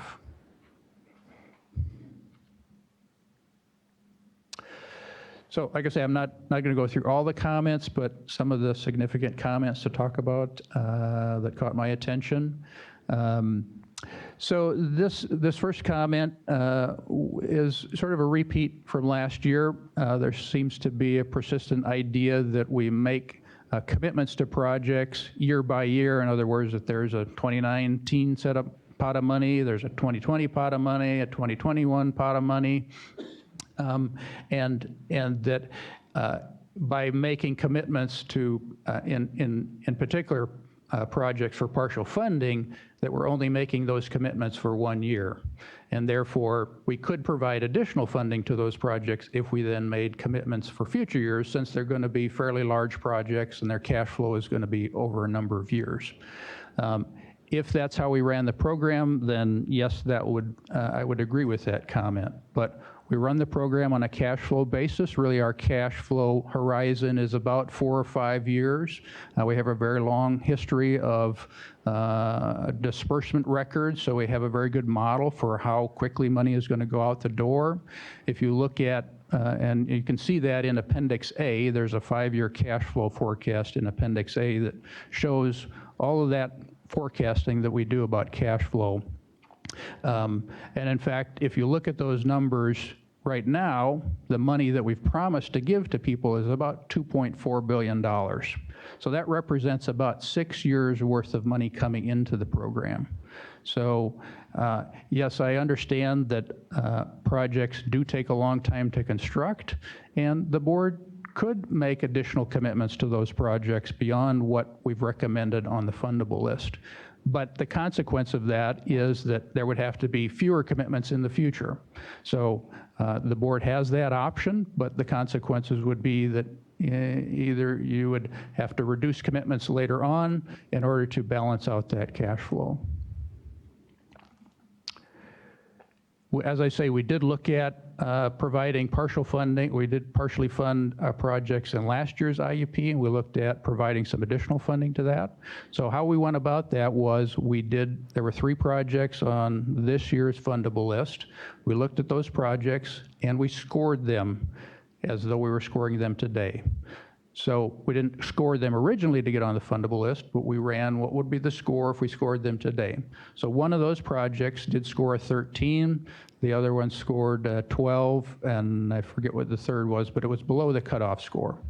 So the decision at that point was, well, do we provide additional funding to the project that scored 13? We're already adding additional projects that are going to be partially funded, so it didn't really make sense to increase the amount of partial funding to the first project that's currently on the fundable list and lower the amount of partial funding to the new projects. We did get a couple of comments regarding our process. One of the features of the scoring system is the readiness score. So folks do get additional points for being either at 50% design, plans and specifications, or at 90% design plans and specifications. And so the comment was that by doing that, you're sort of putting people in a catch-22 because we don't start reviewing, we being the Division of Financial Assistance, doesn't start reviewing environmental documents until we get to that 90% plans and specifications. And that's probably true in some cases, but it's really a much more subtle story than that. And in fact, many of the projects that are recommended for the fundable list, we've already completed environmental review. So there is a long, very long list of projects there, and each one of them has an individual story as to when we've reviewed the environmental documents. I don't really think we're putting people in a catch-22 with that situation. Of course, Proposition 1 was very generous as far as water recycling funding went, almost $600 million in grant and loan funds for water recycling projects. As a result of that, the board did increase the maximum grant for the water recycling projects to $15 million. As I said earlier, those funds have all been committed, except for maybe $1 million or $2 million. So we're back to historical levels as far as grant funds for water recycling projects. So we are recommending to reduce the maximum grant. It would still be 35% of construction costs, but maximum grant down to $5 million, which is sort of in line with our historical grant levels for the water recycling funding program.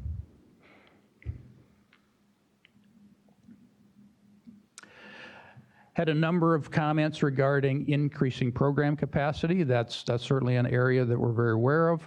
We've had a number of discussions with stakeholders in recent years about that. One specific thing that we are recommending in this year's IUP is to give a 0.25% interest rate reduction for folks that voluntarily agree to take a 20-year loan versus a 30-year loan. So that is one among a list of things that can be done to increase capacity of the program. But we expect to have ongoing discussions with stakeholders about other topics as well. Some of them may require statutory changes, and so somewhat of a heavy lifting in some cases. We did get a couple of comments, folks, and this was discussed during the development of the scoring system, that additional points should be given for those folks that have complementary funding sources, such as WIFIA, and we ultimately did not recommend that as part of the scoring system, but we admit that the scoring system is not perfect, and so we will continue to have discussions with stakeholders and continue to work on that. And then last, I've touched on the impacts from Fiscal. And of course, you saw the numbers greatly reduced for this year.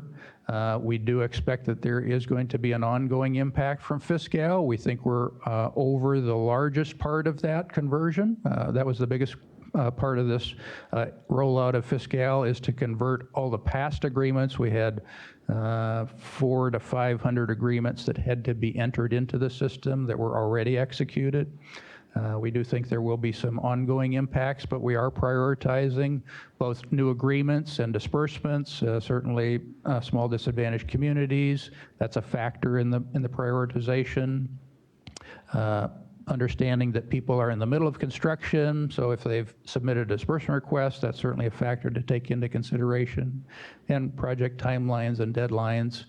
Of course, there's at any one time, there's several hundred disbursement requests in-house. So I'd like to say it's a very elegant system.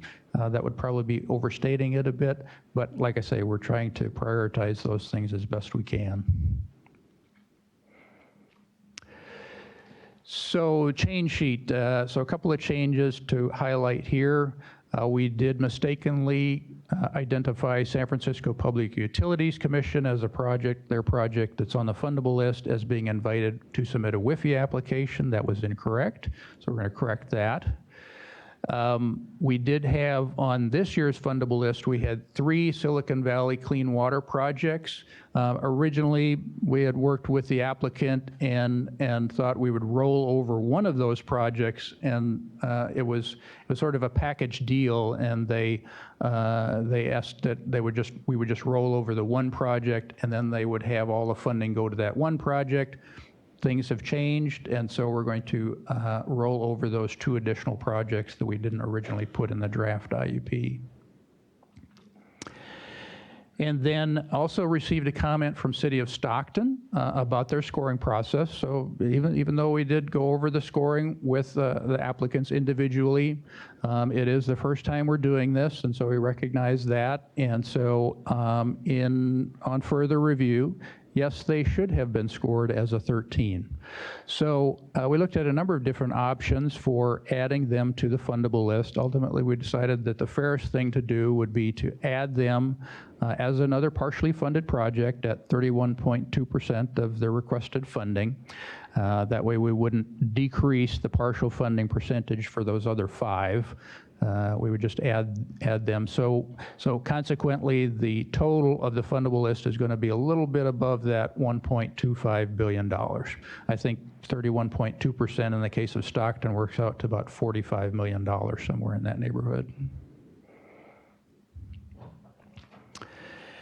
And then just a quick slide here on the schedule. So we're at June 18th today at the board meeting. And then just a reminder, of course, looking forward to next year's fundable list. So we'll do that based on whatever is submitted to us by December 31st of this calendar year. And then hopefully execute agreements for all fundable projects by June 30th of next year.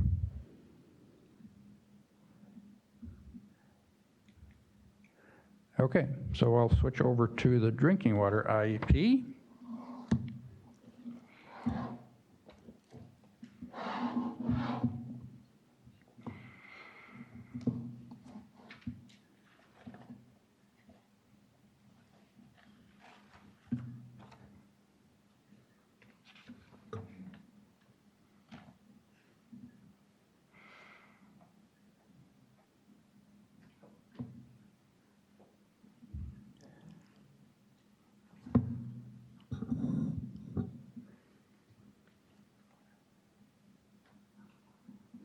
Okay, basically the same outline. So a little background. Drinking Water SRF, created in 1996, operates very similar to the Clean Water SRF, low interest loans, some limited principal forgiveness to public water systems, and we have state funds that we operate, that we use in conjunction with the Drinking Water SRF as well. Policy was last amended, as you recall, February 5th earlier this year, and similar to the Clean Water SRF, you can see the retrospective there on the number of agreements and the impact that Fiscal has had on those numbers this past year. Also submitted as part of the grant application to EPA and our business plan for the year. So let's look at the finances of the program. Again, sustainable capacity of the program with its ability to go out into the bond market and borrow additional funds, about $420 million per year. We're not as impacted on the drinking water side, so we're not coming up with a funding range as we are on the clean water side, but try to bear that $420 million in mind. And then small community grant funds, grant and principal forgiveness, about $215 million. And then groundwater, again, is about $675 million. So comprehensive list of applications. So we've got about 98 small disadvantaged and small severely disadvantaged projects, about $190 million or thereabout. Adding an additional 110, so about $234 million, new projects that would be added to the fundable list. And then projects subject to ranking. Although, like I say, we're not doing a strict scoring on the drinking water side. We are looking at and trying to rank those projects. There is a priority ranking system that is set up in the drinking water SRF policy. So we did go through and rank the projects and try to pick those that are ranked highest according to that system.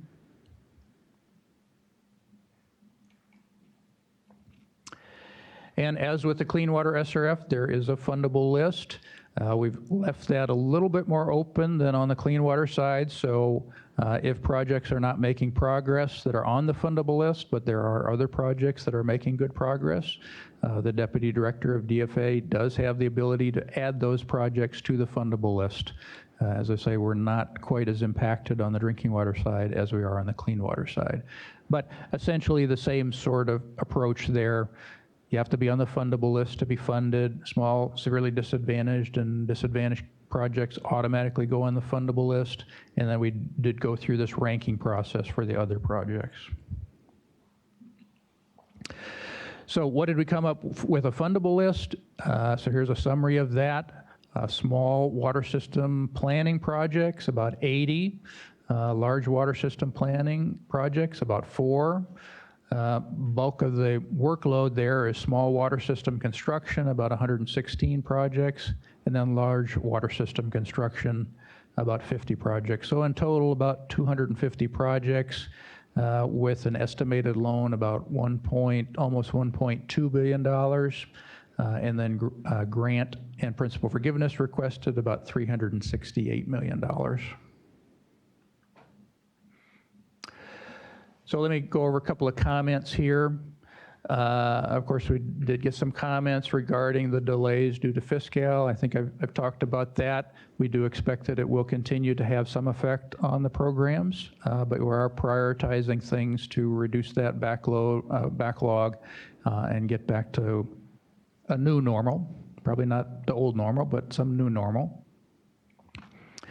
We do recognize, of course, that that's had some effect. Of course, it takes longer to do reimbursements, and we are working with all communities, but in particular, small disadvantaged and severely disadvantaged communities, and looking at bridge financing. That is a cost that is eligible for the financing. So we're working with folks to try to ameliorate those impacts as much as we can.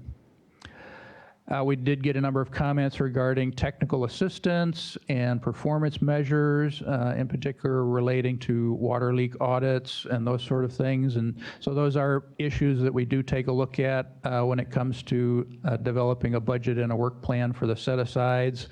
And I will touch on that, performance measures. We did get comments about putting more performance measures in the IUP. We really are working on updating the capacity development strategy, both for the clean water and drinking water side of the house, and really feel that's a better venue for a lot of those issues to be addressed. And then last comment I'll touch on here is we did get some comments regarding additional grant funding for larger DACs and severely disadvantaged communities and expanded small systems. So we certainly understand that many of these projects can be very expensive, but there is a huge demand from small disadvantaged and small severely disadvantaged communities. So we're really trying to prioritize the grant funds for those communities. And then, sorry, I didn't have a slide for this, but there is a change sheet, two changes to discuss quickly with you. So the first is we had incorrectly identified a limit on principal forgiveness from the capitalization grant as 30% of the grant. Should have been 35%. So that's the first change. And then we are recommending to delete some language regarding granting authority to the Deputy Director to increase a financing agreement amount at the end of a project to account for bridge additional bridge financing costs. We think we can run the program without that delegated authority. Certainly, if it were necessary to do that, we could always bring an item specifically to the board to address that particular issue. And then, of course, as far as implementation, we're at the board meeting today, and then our ultimate goal is to execute agreements by June 30th of next year. So happy to take any questions or. Thank you, Mr. Stevens. Yes. Any comment from fellow board members before moving to public comment? I just have a clarifying question. One of the comment letters, I think by Leadership Council and Community Water Center and Clean Water Action, there was concerns around a footnote. This is for the Clean Water SRF. There's concerns around a footnote that would limit the amount that a single community could receive cumulatively to no more than $8 million from SCG and principal forgiveness funding. And I just wanted to know if there was concerns that might stop some of the projects on the list from being able to leverage the different funding sources. And I meant to ask this earlier, but was wondering if you could clarify that issue. I'm going to turn it over to Nicole Morgan with the Office of Sustainable Water Solutions. Good morning, Chair Esquivel and members of the board. Nicole Morgan with the Office of Sustainable Water Solutions. And so, yeah, so the footnote does state that it's, $8 million for a community. For septic to sewer projects, it's per project, per community, and so that is slightly greater amount. It has not limited any projects. We do work internally with all funding sources and externally with our state and federal partners to fund all projects. If a project, for example, if there was, I know they did point, there is a project that is referred to that is a $9 million project. I believe it is a septic to sewer project, and so it is also potentially eligible for other funding sources. And so we would work with that applicant to see if they are eligible for those other funding sources. And then if they are not, and the full $9 million were to come from the SCG fund, we would bring that project in front of the board for consideration. So the board would have the ability to approve it above that limit if needed. Yes. So it doesn't limit the board's authority. Okay, that's what I thought. I just wanted clarification. Thank you. Thank you. With that, we'll move to public comment. First speaker we have is John Heading, who's the mayor of the city of Morro Bay. He'll be followed by Robert Davis, who's on the city council of Morro Bay. And then it'll be Charles LaSalle from Water Reuse. Good morning, Mayor. Good morning. Can you hear me okay? Good morning, Board Chair Esquivel and board members. My name is Dr. John Heading. I am the mayor of Morro Bay. We commiserate with you today in the unusual heat wave you're experiencing. We too are experiencing the same. It's going to be 68 at home today. Our average is 66, and I understand what you're going through. It's good to be here today. I'm here to support agenda item 13, the SRF IUP. Our project has been placed on the funding list. We are replacing an existing facility that is on the beach in Morro Bay that is over 55 years old and producing discharge that is not the cleanest discharge going into our ocean. We're under a time order to comply with a scheduled time order that has been set by the regional board requiring full secondary treatment by February 28th, 2023. And let me say that it's been a pleasure to work with our regional water board. They've been very supportive and helpful in helping us achieve this, and your staff has been as well in terms of answering our questions regarding the SRF process, and we appreciate that. Your funding for our community means a lot.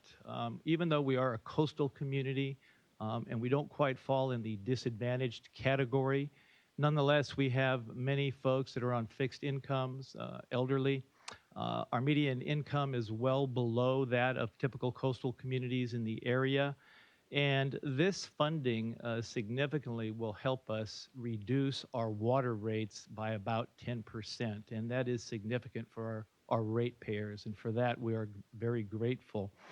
Our project has scored very well with your new scoring criteria. We're implementing not only a replacement sewer project, but a full reclamation facility that will reclaim through indirect potable reuse approximately 80% of the water that is needed on an annual basis and provide us the opportunity for resiliency and during drought seasons and dependence on state water when it may not be so dependable.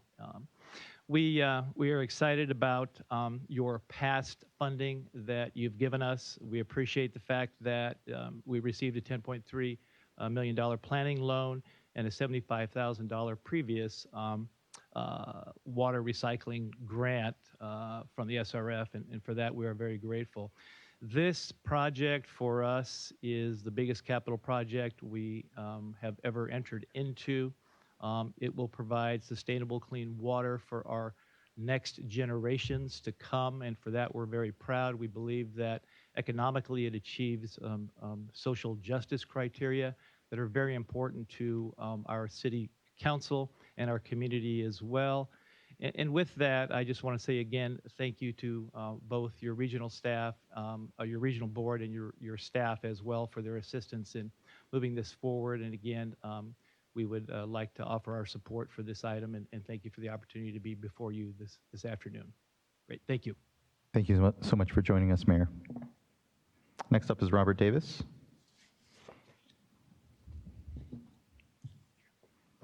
Oh, and let's say for those that will end up having combined comments, 5 minutes and then 2.5 minutes apiece. Otherwise, should be good for most folks. Good morning. Good morning, Chair Esquivel and board members. I too am speaking to the Morro Bay project on item 13. This project is a leap into the future of California water conservation. We're taking our current water treatment plant off the coast and moving it inland. And we are including a reclamation facility that through direct injection into our groundwater aquifer will make our city water independent. The cost for our citizens is high, an increase of about $41 per month for each ratepayer. And approval of this loan and the grant will provide some relief for our ratepayers, but it will also send a signal to all California residents that coastal retreat and water reclamation are essential policy direction for our state's future. So thank you for your consideration.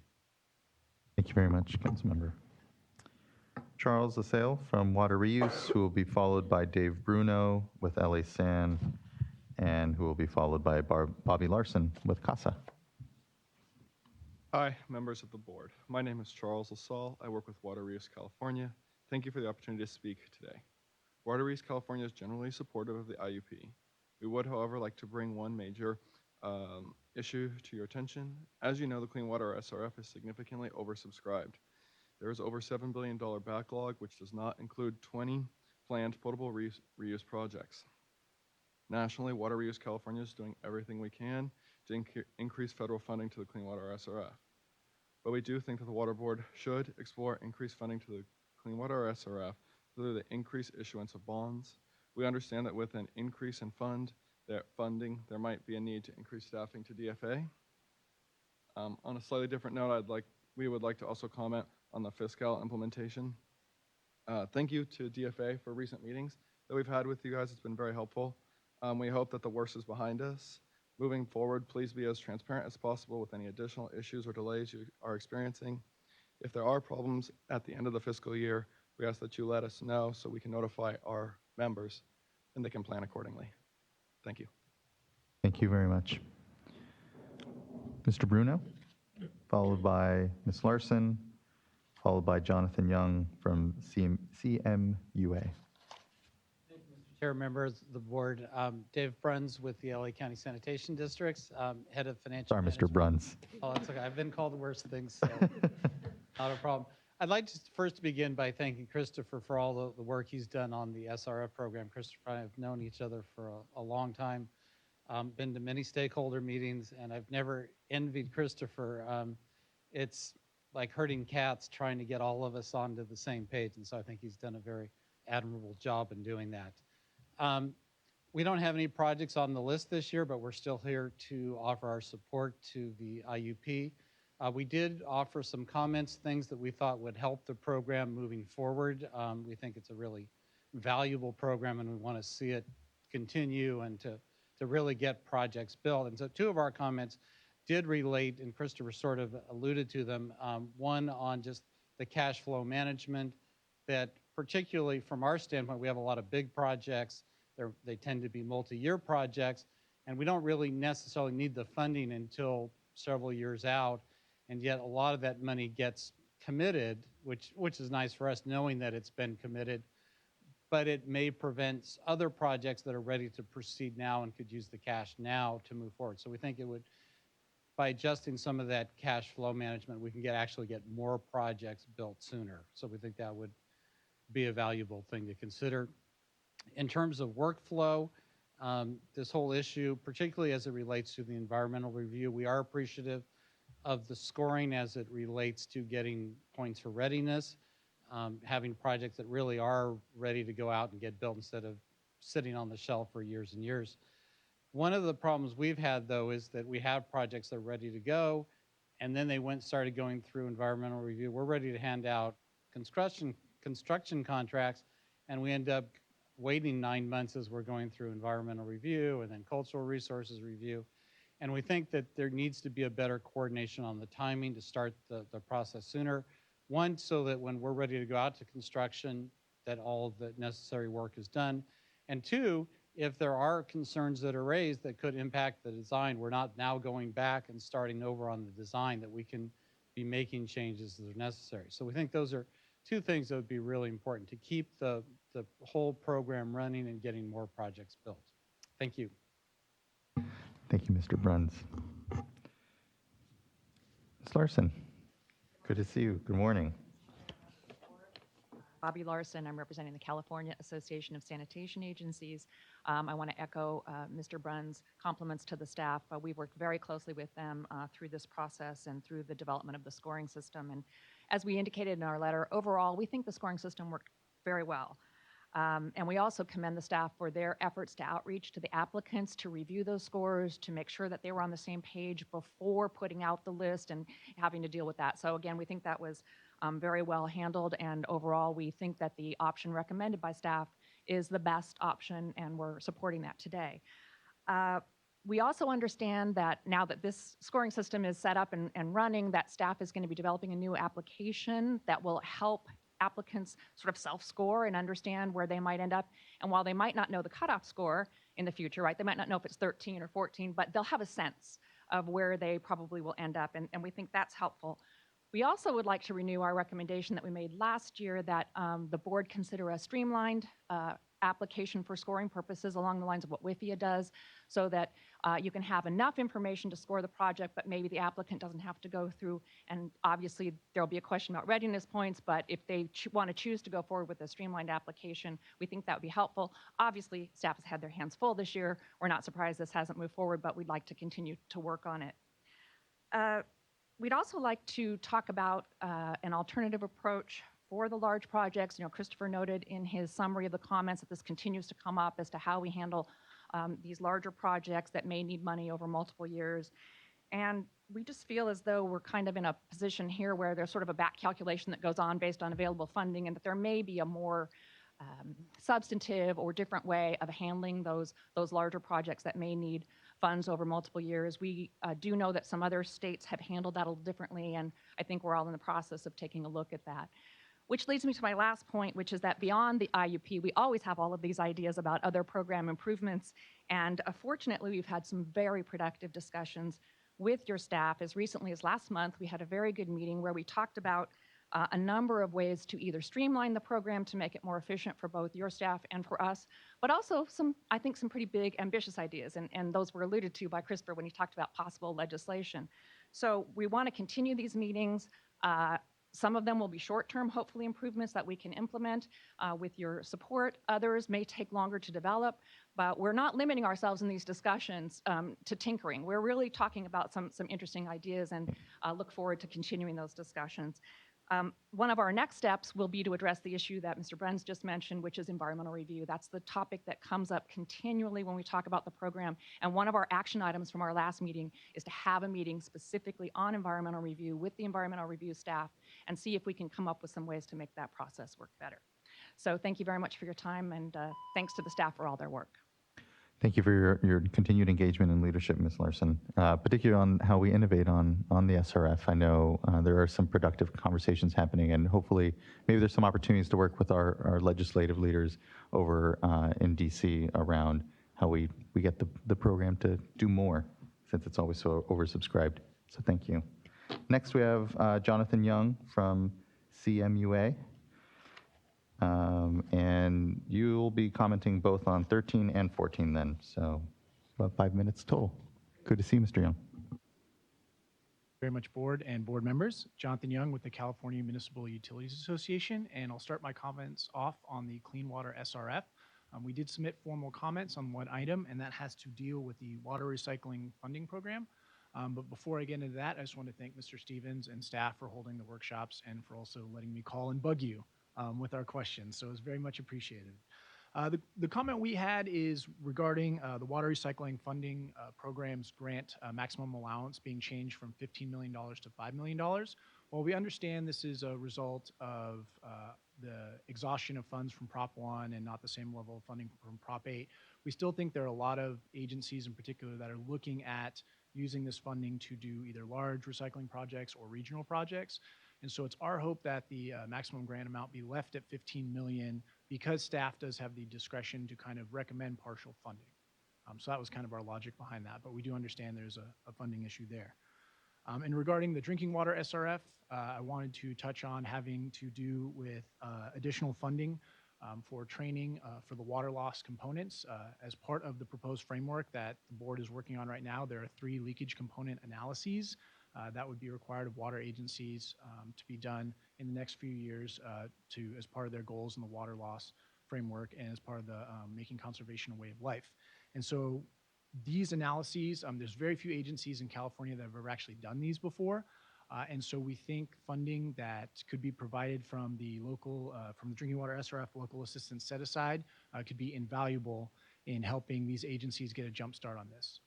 As Christopher had mentioned, there was some funding done for the validated water loss audits, and we think that funding really allowed agencies to get a jump start and have a better understanding and get a grasp of their water loss audits. And so we're hoping to see something in a similar vein for the water loss as part of the leakage component analyses.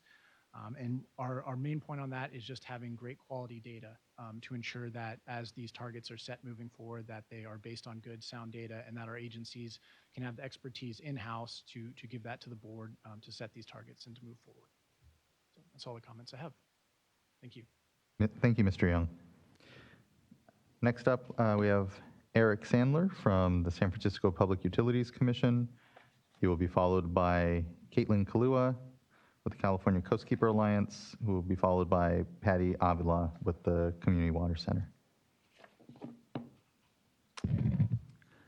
Good morning still. Chair Esquivel, board members, I'm Eric Sandler. I'm the CFO of the San Francisco Public Utilities Commission. Wanted to thank you and staff for your solicitation of feedback and input over the last several years and your willingness to incorporate that feedback into the substantial improvements in the programs. We support many of the changes implemented under the Clean Water SRF IUP. The new scoring criteria and the process for developing the fundable list should provide greater certainty for applicants. As you know, compliance with the federal crosscutters, interim funding plans, and maintaining those without knowing whether a project is going to receive funding can be costly, and we think the new approach will facilitate better cooperative planning between the state and applicants. We continue to request that you explore opportunities to optimize program funds. So I know Mr. Stevens talked about developing or consideration of awarding additional funds to previous partially funded projects. We encourage continued consideration of that.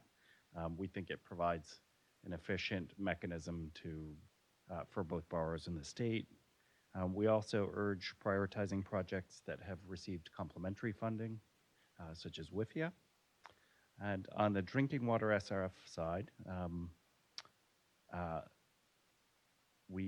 the plan indicates that staff will continue to update the fundable list throughout the year to consider ready to proceed projects.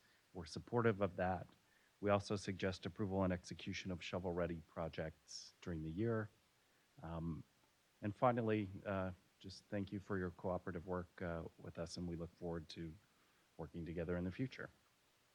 Thanks. Thank you, Mr. Sandler.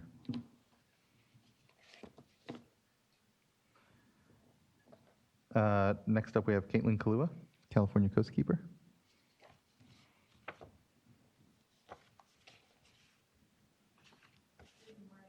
Much, Chair Escobar and board members. My name is Caitlin Kalua. I'm policy analyst with the California Coastkeeper Alliance, which represents local waterkeeper organizations throughout the state. Coming to you before to comment on this IUP in strong support of its incorporation of the SWRCB policy and its incorporation of the climate resolution that was adopted by your board in 2017, resolution number 2017-0012. And we recognize that staff has mentioned that the IUP was developed in consideration with the objectives and requirements of the climate resolution. We have a single concern regarding the IUP listing a single seawater desalination project as the highest priority score. Not that it should be listed as a score, but simply the highest priority given the objectives and milestones in the climate resolution to both prepare for adaptation as well as mitigation for climate change.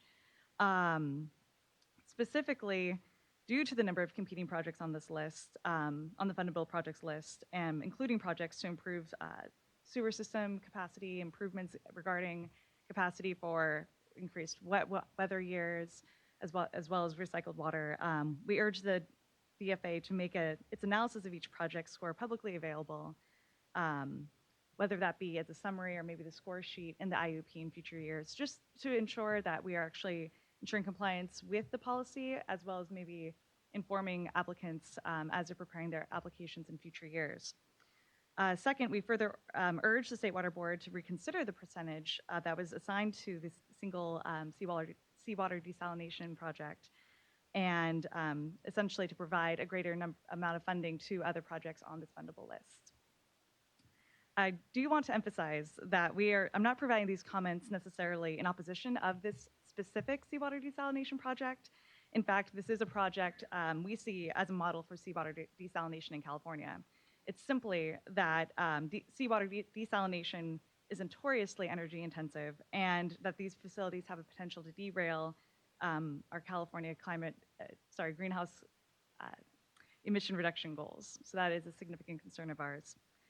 We urge the State Water Board to recognize the energy needs and implications of seawater desalination when assigning project scores under the CWSRF, and to limit the allocation of these points, essentially, when assigning project scores under the CWSRF to those project components that are actually consistent with statewide greenhouse gas emission reduction goals. So looking again at both adaptation and the mitigation side of things. By reducing the percentage of funding made available to this desalination project, we hope that this IUP may fund a greater number of projects that remain on the fundable list. And we thank you for this opportunity to comment. Thank you. Thank you so much. Next, we have Patty Avila from the Community Water Center, who will be followed by Jonathan Nelson from Community Water Center, who will then be followed by Gretchen Minchu from the Sky, where are we? The Skyview County Water District. Anyway, thank you. Good to see you, Ms. Avila. Good afternoon, Chair Esquivel and members of the board. My name is Patty Avila, and I'm with the Community Water Center. We submitted written comments, but also want to take the opportunity to give some remarks. We want to emphasize how it would be helpful, if possible, for the board to provide a forecast of pipeline, of disadvantaged community projects expected to require funding over the next several years to help estimate the level of future need and identify gaps in funding. Additionally, the Community Water Center continues to work with communities that are struggling with wastewater challenges like in East Orosi, and more needs to be done to bring real solutions to these other communities. Thank you. Thank you so much. Next, we have Mr. Nelson from Community Water Center, followed by Ms. Minchu, and who will be followed by Brian Mendel. Great, thank you, Chair and members of the board. Jonathan Nelson with the Community Water Center. We're dividing and conquering, so I'm taking the drinking water SRF. Just want to say thank you to the staff because it takes a lot of work to put these documents out and go through this process, and we are in support. But just want to acknowledge, and this is exciting for us, that we're about to enter into this brave new world of the Safe and Affordable Drinking Water Fund, which we've fought for now for so many years, and that it's creating both for us questions, but also in our eyes opportunities about how do we integrate these different funding streams together and even sort of look at some of these existing processes like the IUPs with fresh eyes. We imagine you all also probably are thinking the same sets of questions and know that just that we want to work together on sort of those answers, and that we're excited to think through again about how we best integrate all these new resources with existing resources and really leverage and get the most bang for our buck to meet these needs of these communities, many of who have been waiting for a long time for relief. Thank you. Thank you. And to your point, we've been very fortunate with all the leadership, including your organization and the legislature, giving us these tools, between our consolidation authorities. Obviously, we have existing tools like the state revolving funds, and so we are excited to be able to, I know our fellow board members as well, to piece it together and say, how do we better integrate then all these tools now that we have this final keystone? Knock on wood. Okay, well, great. Thank you. Next, we have Gretchen Minchu, Ms. Minchu from the Skyview County Water District. And you have 5 minutes and can speak on both items 14 and 13. So Okay, thank you. I'll be under that. Not a problem. Of course. Good to see you. Thank you. First of all, Gretchen Minchu, Skyview County Water District, and I think I stood here 1 year ago tomorrow, and you, Christopher, had never even heard of us, and I said, oh, I can fix that. Have you, do you remember? Have you heard of us? No? Okay. First thing I wanted to do, I want to make a side comment, and then I'll get to the heart of Skyview County Water District. But first of all, my comment is that, first I'll do the bad news. I have a third-level senior manager who we met with last August after the June meeting, had a great meeting. I then called with some follow-up questions and got no response. I emailed with my follow-up questions and got no response. Later, I gave up and went down the chain. Later, on a completely separate occasion, I called and left a message and got no response. I emailed and got no response. So my first thing that I just have a need to say as a person in a former leadership role, professional courtesy dictates that you pick up the phone and you return the phone call. You respond to an email. And if you are truly so busy and so buried that you cannot do that, you hand it to a subordinate and say, please call this woman, see what it is she needs, see if you can get it resolved. Period. Okay? Now, on the good side, the project manager assigned to us, and his name is James Garrett, is absolutely delightful. He responds to phone calls. I'll leave a message. He calls me right back. He gives me as much information as he honestly can. He's as honest as he can be with what he knows. So I really want kudos to go out to James Garrett, okay, for however that might happen. Okay, now, off of that, to the Skyview County Water District. We were here last year.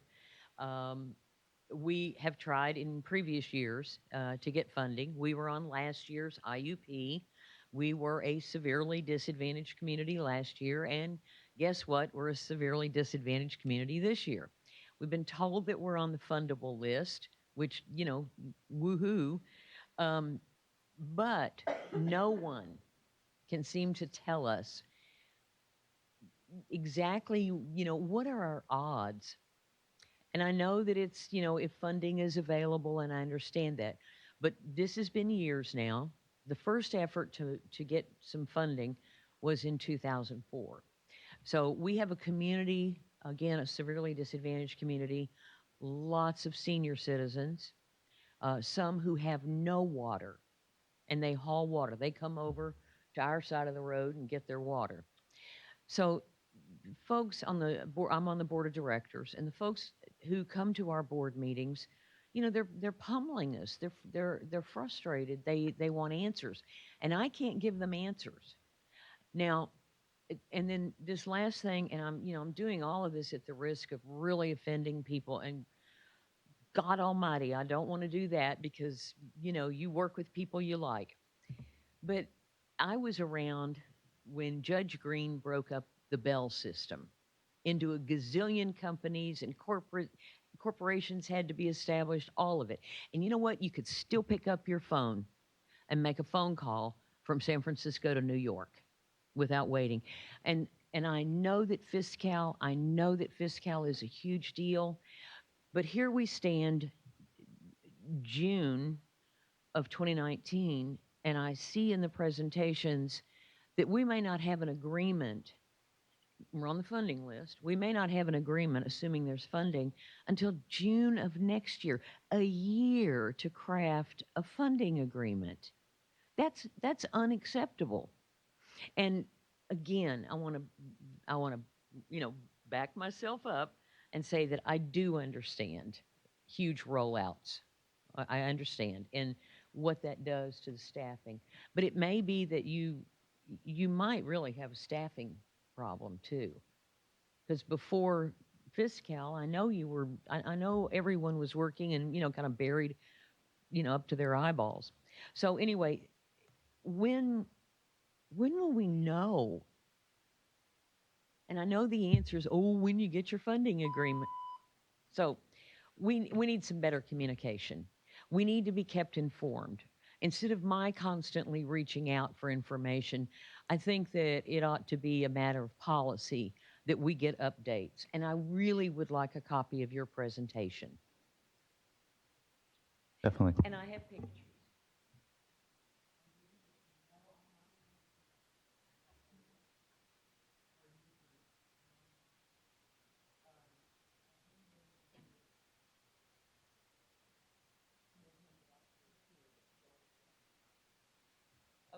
Thank you very much, Ms. Minchu, and I'm sorry to hear there was a lack of responsiveness. It seems, at least at one point, glad that there's a good project manager with you now. And we'll talk further, but yes, the challenges around fiscal and staffing is something that we're aware of and wanting to address, actually. So thank you.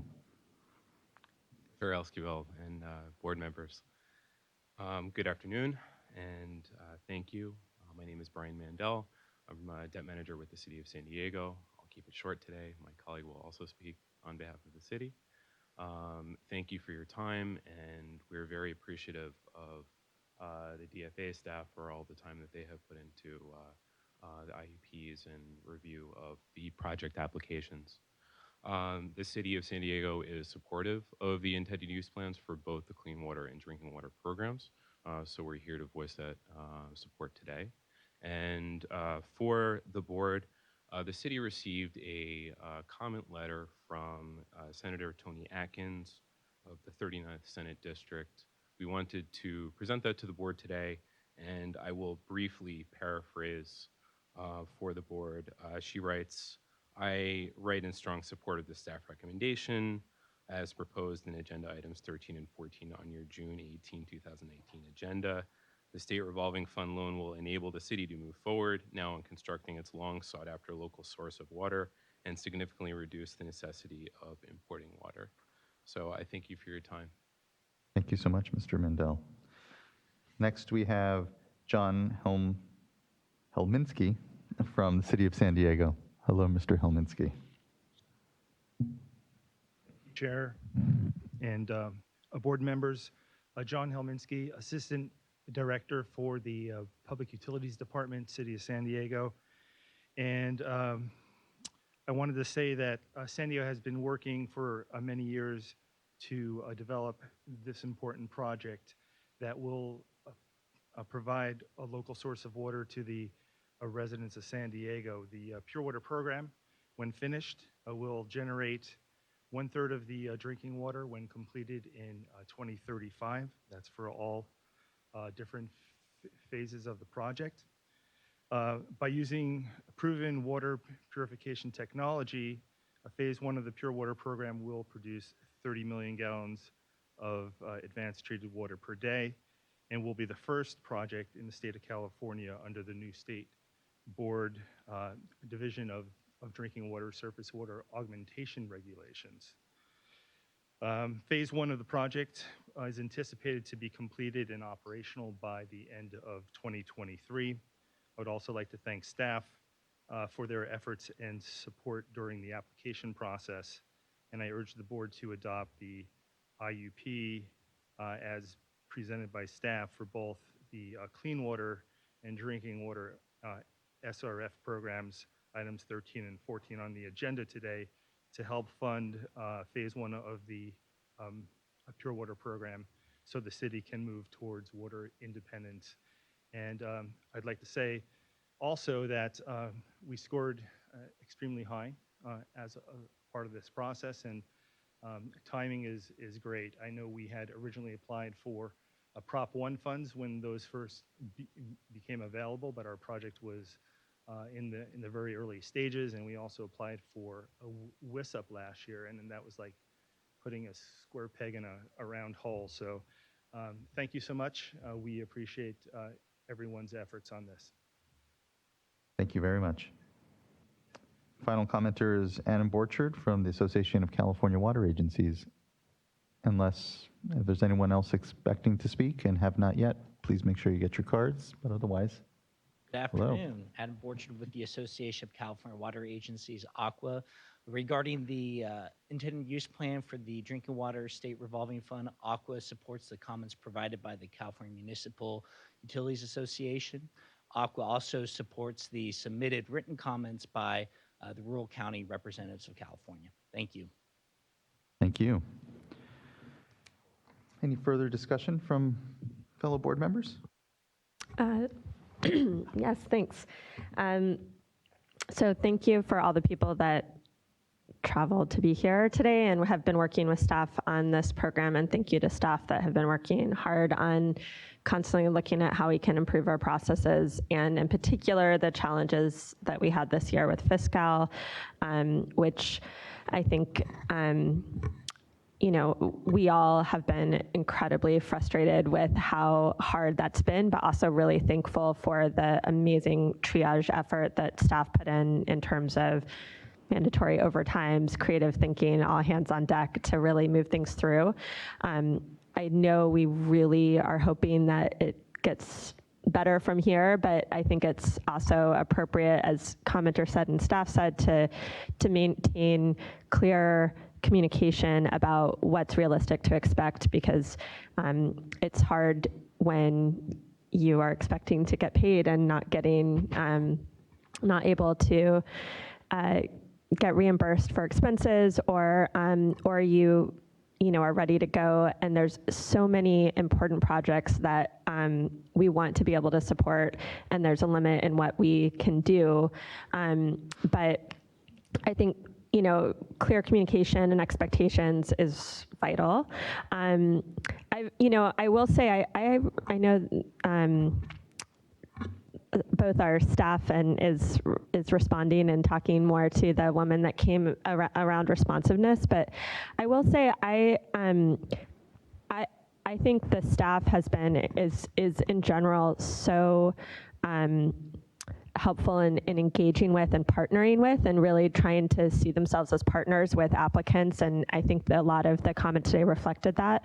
And this year in particular has been a challenge with fiscal. But I also think there is a challenge when we have so many projects that are in need of assistance, and we have to figure out how we are going to be able to be responsive and set expectations on whether they're going to get funded or not. Because I think a lot of people give up on this, or systems give up on this funding source when they say they've been on the fundable list for I don't know how long, but they've never been able to get funding, and that's real. So I think what we're trying to do here is balance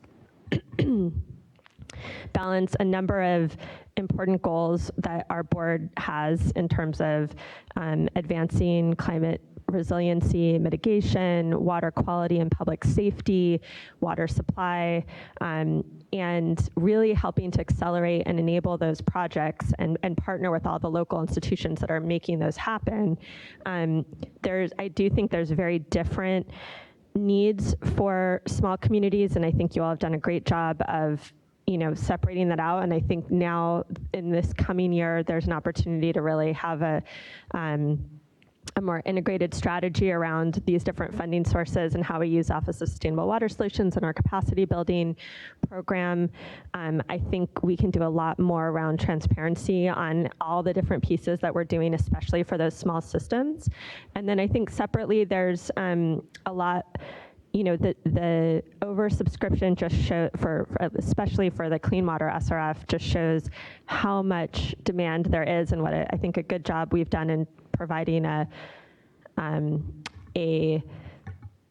funding source that people want to utilize. And also we need to figure out how to help it go further and do more, bring in other resources and leverage. And I appreciate the continuing discussions about how to do that. I think that's vital. And so both of those two, I think just figuring out how, as we continue to improve on this program, on both programs, that we are balancing these different things and continuing to do our best to be transparent and responsive and tailored to the very many different balancing interests and needs that we're trying to do.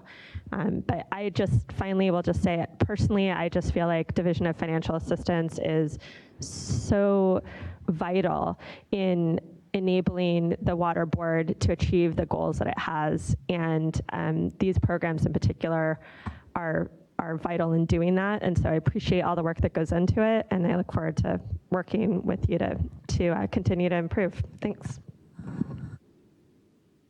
Hear, hear. And again, I want to echo actually Board Member Firestone's thanks of staff. I know that because of the challenges around fiscal, and I know the personal commitment that staff feel to these projects, and when you have small communities, they're not able to pay the contractors, not able to get dollars out, it has real impacts on these projects and these communities, and on our staff as well, who are just as frustrated, and I know feel a lot of personal responsibility to the projects and the communities that they work with, and I know it impacts morale at the Division of Financial Assistance when there's no better response than we'll try to push things through. We'll try to get an answer. And I think the two core things that I'm certainly committed to, and I think this board is increased transparency around the program and growing its capacity. How do we continue to grow that pot, knowing that it's oversubscribed? And so those two things we'll continue to work on. And again, but just want to really take an opportunity to thank staff during this real stressful time.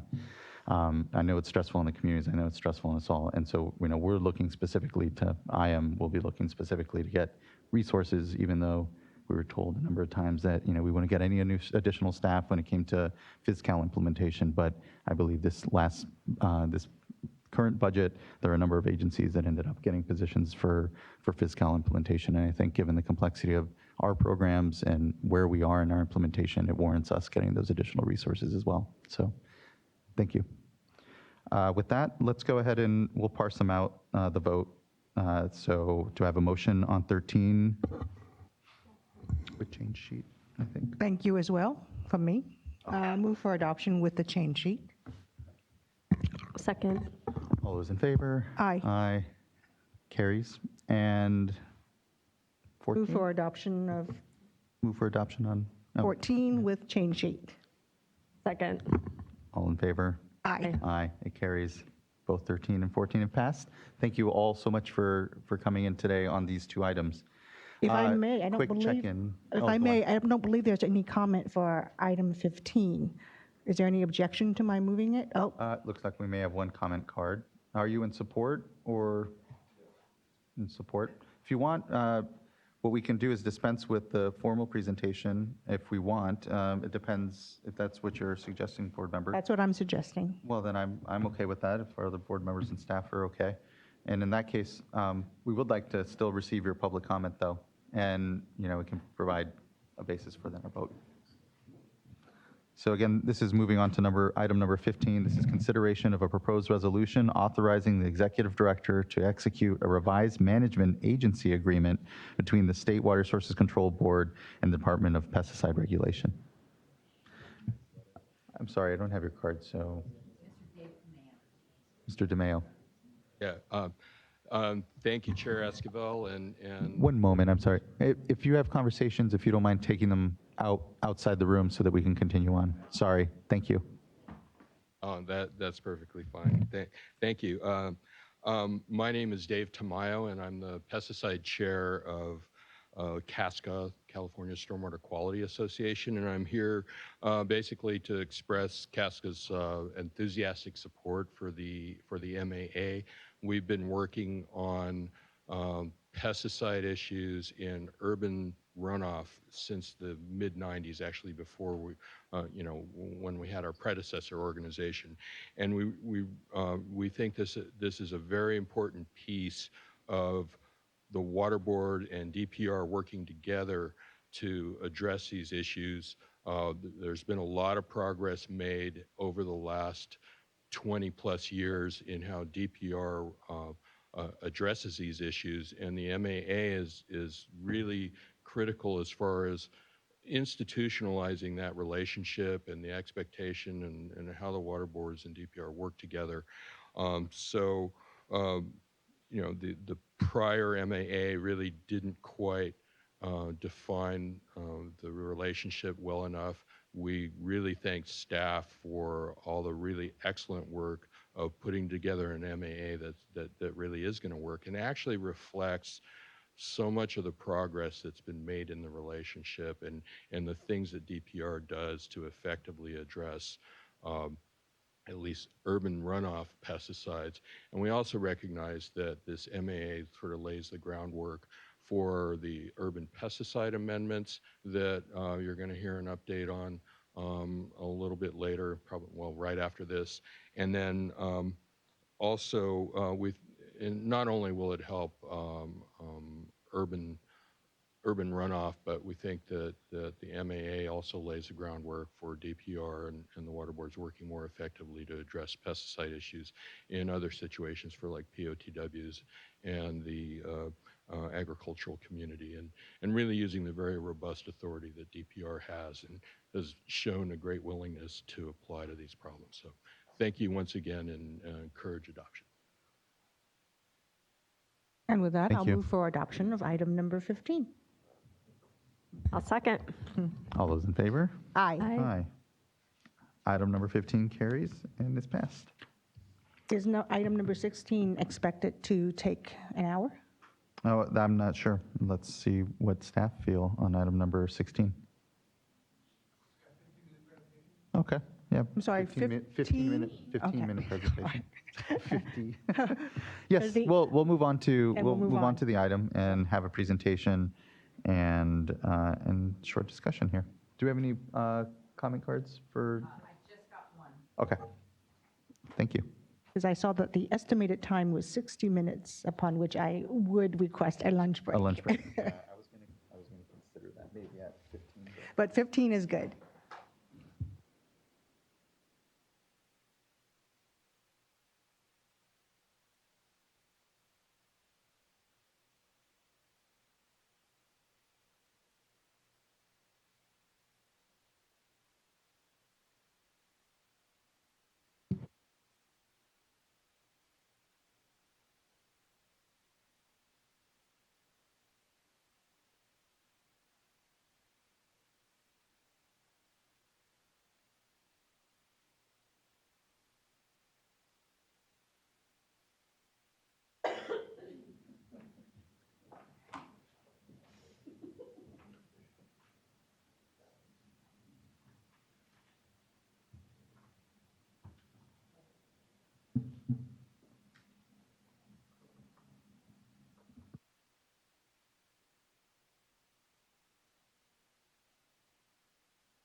Good afternoon. So good afternoon. Now that we have your captive audience here, we'll bring it home with some good news here, I think. Good afternoon, Chair Esquivel and members of the board. My name is Jeffrey Albrecht. I'm the new unit chief of the Storms program, and I want to go ahead and introduce that on my left is Marley Wood, from Office of Chief Counsel, our attorney for these projects. And then Claire Wagner, who is the supervisor of the Sustainable Water Plans and Policy section, which includes the Storms program. And then to my right is Matthew Fries, the engineer and lead for these projects in the Storms unit. And he will be providing an update on the source control and pollution prevention projects here.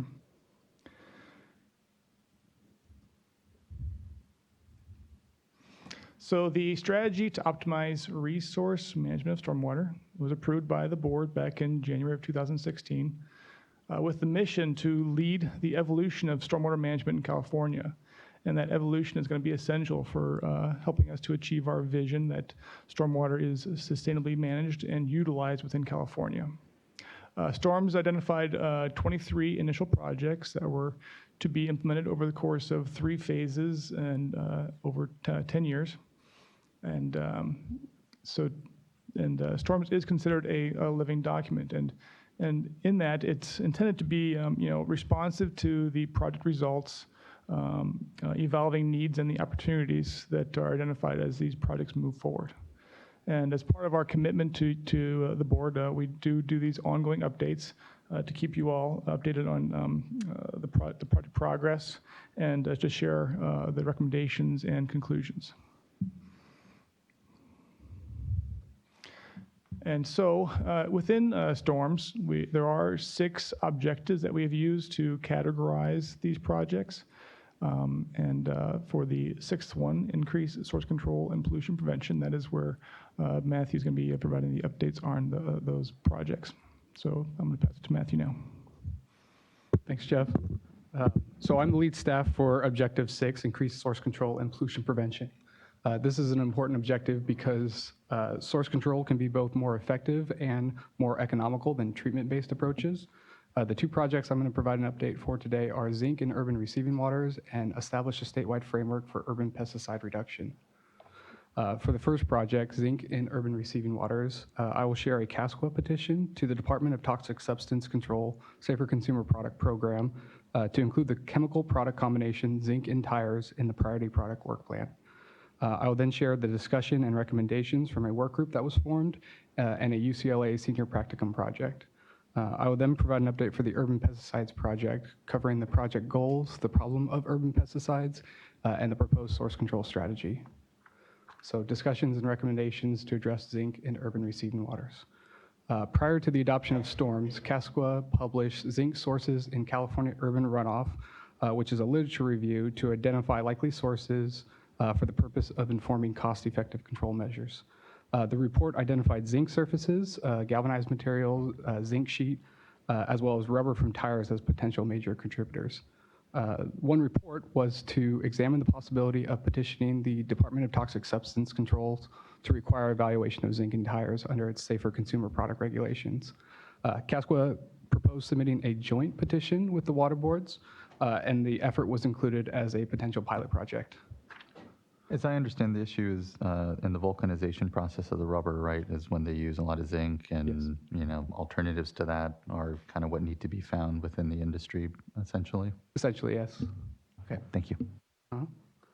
So while scoping this project, there was significant stakeholder interest, and a work group was formed to evaluate the data and information used to identify the sources of zinc in urban runoff, and they were challenged to make a recommendation to the water board. The stakeholder group, or the work group, consisted of CASQA, the International Zinc Association, the U.S. Tire Manufacturers Association. During these discussions, CASQA elected to independently submit the petition in May of 2018. So we've put the discussions and recommendations into a staff report focusing on the 3 approaches that would require some form of action by the State Water Board. The first approach with the petition already submitted was to track and support DTSC's review of that petition. Water Board staff has met several times with DTSC staff to advise on our regulatory authority. The two compliance-based approaches, the first one being approach 2, would be to develop a bioavailability-based water quality objective for zinc. The current objective is a hardness-based objective, and it was adopted, or it was first published in the 1980s. Since then, the state of science has evolved, and there are new bioavailability-based water quality assessment methods that consider environmental fate, mode of action, and water chemistry effects. And then the third approach was to establish a regulatory approach that would create flexibility for NPDES permittees. The work group recommended approach 2 to, sorry, I think I went. The work group, yes, again, they wanted approach 2, bioavailability-based water quality objectives. And I want to point out now that US EPA is currently updating the criteria. They signed an agreement in 2018, and they're expected to complete 6 water quality criteria updates by 2022. And that's for aluminum, cobalt, copper, lead, zinc, and nickel. Additionally, because of near-term compliance dates, the work group requested a statewide flexibility mechanisms to allow time for approach 2 to take effect. Staff has a slightly different recommendation. The first is to continue to work with DTSC and support their review of the CASQA petition. The second is after US EPA updates their criteria that we revisit this approach and see what's appropriate for California. And the third is to support the regional water board should they consider applying a flexibility mechanism. Typically, flexibility mechanisms are done by the regional board that first issued the compliance schedule. We are in the process of making the staff report accessible, and it will be posted hopefully later today or tomorrow at waterboards.ca.gov/storms, and it'll be under the announcements. It'll also be under the Project 6B page. Great. Oops. An additional effort that I wanted to highlight is that another recommendation was a watershed-specific zinc source inventory. This was another recommendation of the CASQA report, sorry. So staff partnered with the Los Cerritos Channel Watershed Group, one of the 2 TMDLs with near-term compliance dates, on a UCLA environmental science practicum project. The students piloted a remote sensing methodology to identify local sources of zinc that may also inform source identification in other watersheds. The team is finishing up their final report now with lessons learned and recommended next steps. So now for the establish a statewide framework for urban pesticide. This builds on the MAA that was the prior item. I'm going to cover the project goals, the problem of urban pesticides, the proposed source control strategy, and the proposed schedule and next steps. The program would be implemented through the municipal stormwater permits, and it would create a program to achieve water quality objectives for pesticide and related toxicity in urban receiving waters, and it would prevent future impairments through a statewide source control program. The problem of urban pesticides is that pesticides are ubiquitous in urban waterways. They are present in both wet and dry weather runoff. We find them in complex mixtures, multiple pesticides detected per sample. There are currently about 40 303D listings, but an independent assessment applying the listing criteria found 161 additional 303D listings that are expected for 6 urban pesticides as more recent data is assessed.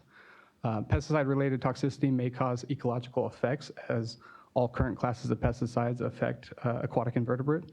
And what I'd like to highlight on this map is that the pesticide listings that we're expecting are statewide and common in the urban areas. And so a statewide approach may be appropriate. Oh, and my last bullet, there are legal and treatment barriers for municipal dischargers to address urban pesticides. So this, I kind of try to group the 3 parts of the 3 legs of the source control stool onto this image. And this recognizing the challenges, the proposed source control, the first leg of the proposed source control strategy is to improve the pesticide regulatory coordination. The MAA and implementation plan is a step in that to improve our working relationship with our partners at the Department of Pesticide Regulation.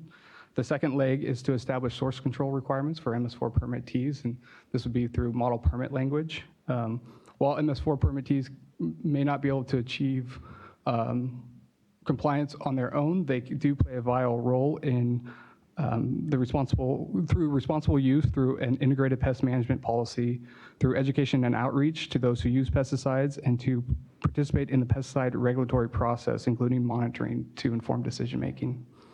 And then the third leg is to create a coordinated monitoring program this would be a statewide monitoring program for urban pesticides and related toxicity in the MS4 and urban receiving waters. The framework is anticipated to include a board resolution, a program charter, and products developed by a planning grant that is expected to be complete in December of 2020. For the rest of the presentation, I'll focus just on the coordinated monitoring program. So the purpose is to generate data to inform decision-making. A coordinated monitoring program designed to answer priority management questions necessary for decision-making and improves the comparability of data will make more efficient use of existing resources. The program will align MS4 monitoring with agency programs and priorities, specifically the DPR's urban area monitoring program and the Water Board's stream pollution trends monitoring program. It'll improve consistency among MS4 monitoring programs and improve database coordination. So next steps. We have the MAA before you today that got adopted. That's great, thank you. In fall of this year, we will provide a resolution and a program charter for the monitoring program. And then in December of 2020, when the planning grant is completed, we can look to we'll have those products to finish out the framework and to launch the program. And in that time, we'll continue to work on the other legs of the program and continue to work with Department of Pesticide Regulations and provide additional updates on other storms projects. And with that, any questions? Thank you, Matthew.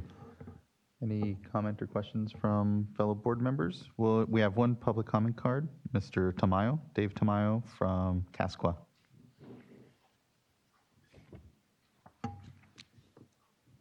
Hello again. Hello. Thank you, Chair Esquivel and board members. So once again, I'm Dave Tamayo with the Pesticides Chair for Casqua, and I just wanted to convey to you that Casqua is extremely supportive of the urban pesticide amendments. We've been working very hard with staff for the last several years of developing this program, and they've been incredibly receptive of our input. So we've been expending considerable resources on supporting these amendments because they're so important. You saw the map, and those are just the current use pesticides. There's other maps that show other pesticides that are coming online and causing similar problems throughout our area. So we really see this as a holistic way of getting at the problem of pesticides in urban runoff. And one of the things I wanted to relate to you is that Casqua has been working very hard to inform the MS4 community of where these amendments are going, what we expect to be in them, and the benefits to the MS4 community, because it really does give us quite a bit of relief from trying to solve a problem that we don't have the legal authority to solve, and really, supporting the state's efforts to regulate pesticides more effectively. And I'll also share with you that the MS4 groups that we've talked to so far have been very supportive of this direction. There's a lot of moving parts to it, and especially some of the how do we integrate this with the permits, and how do we integrate the monitoring program. It's somewhat of a moving target. We feel like we're working in a very positive direction, but there's still some uncertainties. So people are a little not uneasy, but they just can't see the whole picture because we don't have it yet in black and white. So, but I think that they're comfortable with the direction this is going, And we're still continuing to work on answering those questions and making sure that we have at least virtually universal support amongst the MS4s for finally adopting these. And I wanted to just really give a shout out to the storm staff, and in particular, Matt Freeze, who's done an amazing job of moving this ball forward, and actually the rest of the board staff, because there's just conceptual and legal issues and permitting issues that are a little bit thorny, and we appreciate the efforts of board staff in working through these, and we're really hoping to get these over the hump by, if not the end of the year, but sometime early next year. And thank you once again for the opportunity to comment on this, and we really appreciate it. Thank you for your continued collaboration and coordination, and for your thanks of staff. This is, you look at the work being done, say, in LA County with Measure W and the dollars there and the projects we're looking to move forward. And this work is so critical that we're doing in-house, but with everyone else trying to, these non-point source pollutions are incredibly complex, but it does require us all to collaborate together to actually get the outcomes. And for us on the regulatory side to look at this, complex mix that we have. So thank you to staff for their great work on this. Any further comment or thoughts? Thank you. No. Really appreciate it. Thank you, guys. When is, and the next update will come up when you guys feel there's enough on the storms side, or do we have a scheduled update when you'll be here with us next? Yeah, we're looking maybe for September to get on for the Okay. monitoring, but maybe the next month. Okay, great. Thanks again. With that, we'll move on to board member reports. I'll entertain any reports from my fellow board members. Are you ready? I know, I'm trying to. Okay, so let's see. I was able to go to the Binational Technical Committee meeting in, well, actually the tour. I missed the meeting because I was sick, but in Mexicali, and I went with Region 7 staff and got a tour of Mexicali's wastewater treatment system, and also got to meet with the City of Calexico and Imperial County and IID staff that are working on the New River application and project, and have been for a long time, and just really appreciated how much work the Region 7 staff have been doing to help support that project and kind of help me learn about those issues. I was able to speak at a couple of places, including the Pacific Water Quality Association, which is kind of manufacturers of filters and point of use systems that are interested in helping us think about interim solutions and opportunities for private well solutions that might work for households that don't have safe drinking water. Also with the California Water Association, which is privately owned utilities that are also looking at partnering with us around ensuring access to safe, clean, affordable drinking water and the roles that they play. So I was able to talk with both of them, and I think there'll be follow-up meetings with them as we start to develop our programs, hopefully, if we get the Safe and Affordable Drinking Water Fund program nailed down over at the other building. Let's see, I was able to get a tour on the American River, which I think Tam had recommended, and was really wonderful for me to understand American River water management issues and VSAs, and just understand all the work going on in our parkway, which I love bike riding on, and now I know a lot more about water management.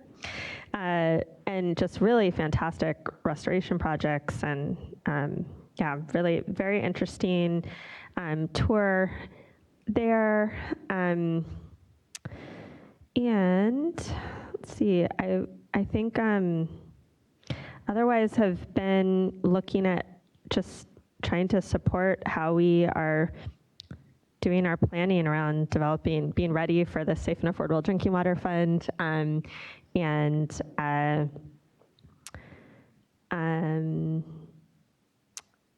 thinking about how to continue to work closely with our sister agencies.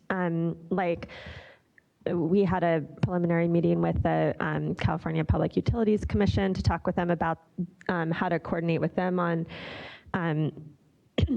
proceedings involving to address safe and affordable drinking water that involve the investor-owned utilities, and then also with OWIHA, who's been working on a tool for the human right to water, and sort of working on helping them get that ready for public rollout and public engagement as well. So I think there's a lot of stuff brewing and in the works, and hopefully we'll be able to start holding, planning sessions and public sessions soon to talk about that program. So, but otherwise, mostly I've been sick and I've been trying to get better. Thanks. Just have two things to give my colleagues a heads up on. I think since we last met, which was a while ago, the vice chair and I did attend a couple of meetings with staff as well as stakeholders as well as regional water board staff on the proposed winery order. I think, at least I'll just speak for myself since the vice chair isn't here. From my perspective, attending the meeting in Region 3, which included a tour as well, was very informative. There's a lot of confusion out there, and I think, and I mentioned this to Executive Director Sobek, that I think it merits us taking a little bit of time, staff in particular, and thank you, Division of Water Quality staff has been taking the time to do some additional meetings with stakeholders and with regional board staff, just to sort of better understand what some of the remaining issues are and see if there's a way to address them. There were a couple of issues that came up during the tour and the public meeting that caught my attention in terms of, I didn't think about that. One example was a tenant grower who rents the property and has no ability to install things and do some of the things that would need to be done in order to comply with what's being proposed. So that's just one issue of things that came up where I think it merits some additional discussion. So staff is taking the time to do that, and I appreciate that, and I think the vice chair does as well. And then the other thing that I wanted to give you a heads up on, I think you have been briefed by staff on the reissuance of the SSO, Sanitary Sewer Overflow WDR. That was a WDR that we adopted a while back. And staff is, after the years of implementation, we're looking at it, we're seeing what can be improved, so on and so forth. And I met recently with the Coastkeeper Alliance, and they are strongly pushing, recommending, I should say, for us to consider adopting it not as a WDR, but as an NPDES permit. And I won't get into the detail because, but it is something that I'd like to explore a little bit further. To be fair, I've also requested a meeting with CASA to hear their perspective as well. And I would expect, at least from my conversation with staff, at some point in July or at least the next few months, staff will need some direction from us regarding which way to proceed so that they know how to move forward. And so I just want to give you that as a heads up, let you know that it's an issue I'm interested in. I'm exploring, with both sides. I told staff I would give them at least my feedback in July, and I would expect that they would be following up with individual board member briefings to request your direction as well. Board member. I'll just flag a few things that I participated in these last weeks. On June 4th, I was at the State Board of Food and Agriculture's board meeting and had a great discussion with Secretary Ross and the members of the board there. Obviously, we're doing a lot of work with agriculture around water quality issues, water quantity issues, and it was a good opportunity to really have a nice face-to-face with folks and a quick chat there. What I promised is additional engagement, both from our staff and myself, with them as, if there's any topics in specific that they'd like to delve into that's before our board, glad to be able to circle back with them and do so. It looks like on June 6th, I was at UCLA's Laws Annual Environmental Symposium. It was a nice opportunity to participate in a panel around water. We had one of the commissioners from the PUC, Yana Garcia from Cal EPA here, joined us as well. And it was opened by Mary Nichols. It was a really good discussion, kind of really just having a moment to take and assess, as we transition into a new administration and to kind of ponder on California's legacy writ large around these environmental issues and what does it mean for these next decades for us. So it was a good discussion. June 11th, I was with the Almond Board meeting. They had a board meeting here in Sacramento, and I joined them and shared some remarks. And then on June 14th, I was supposed to have gone down to the Orange County Water and Housing Forum.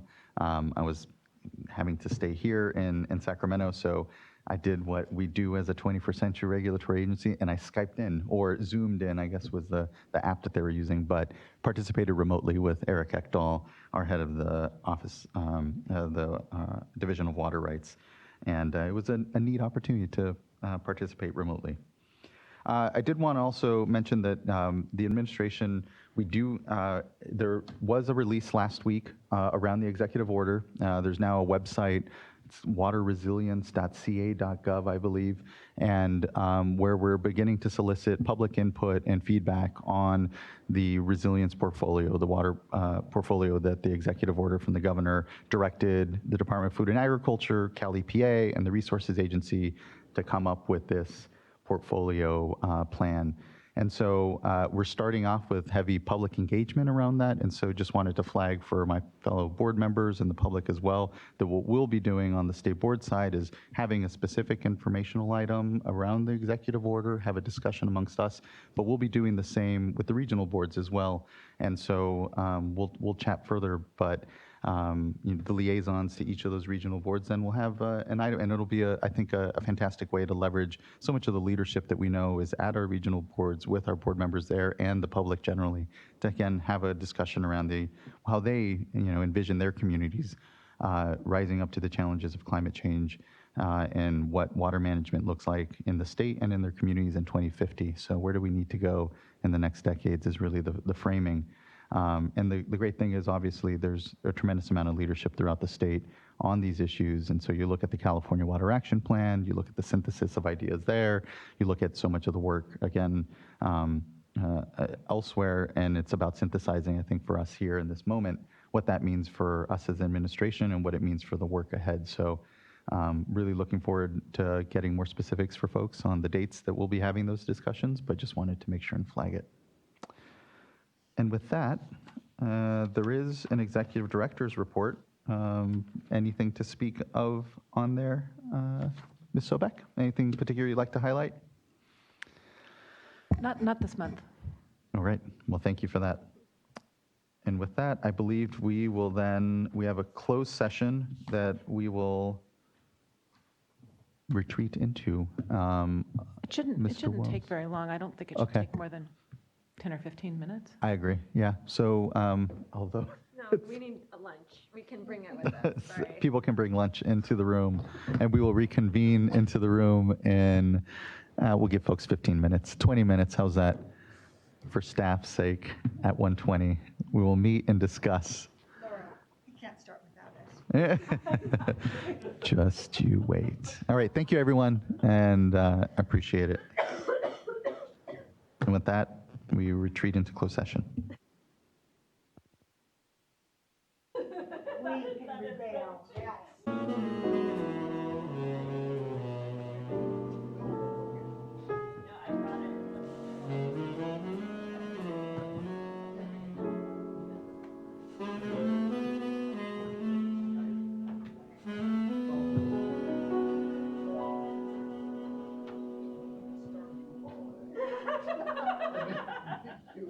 Thank you.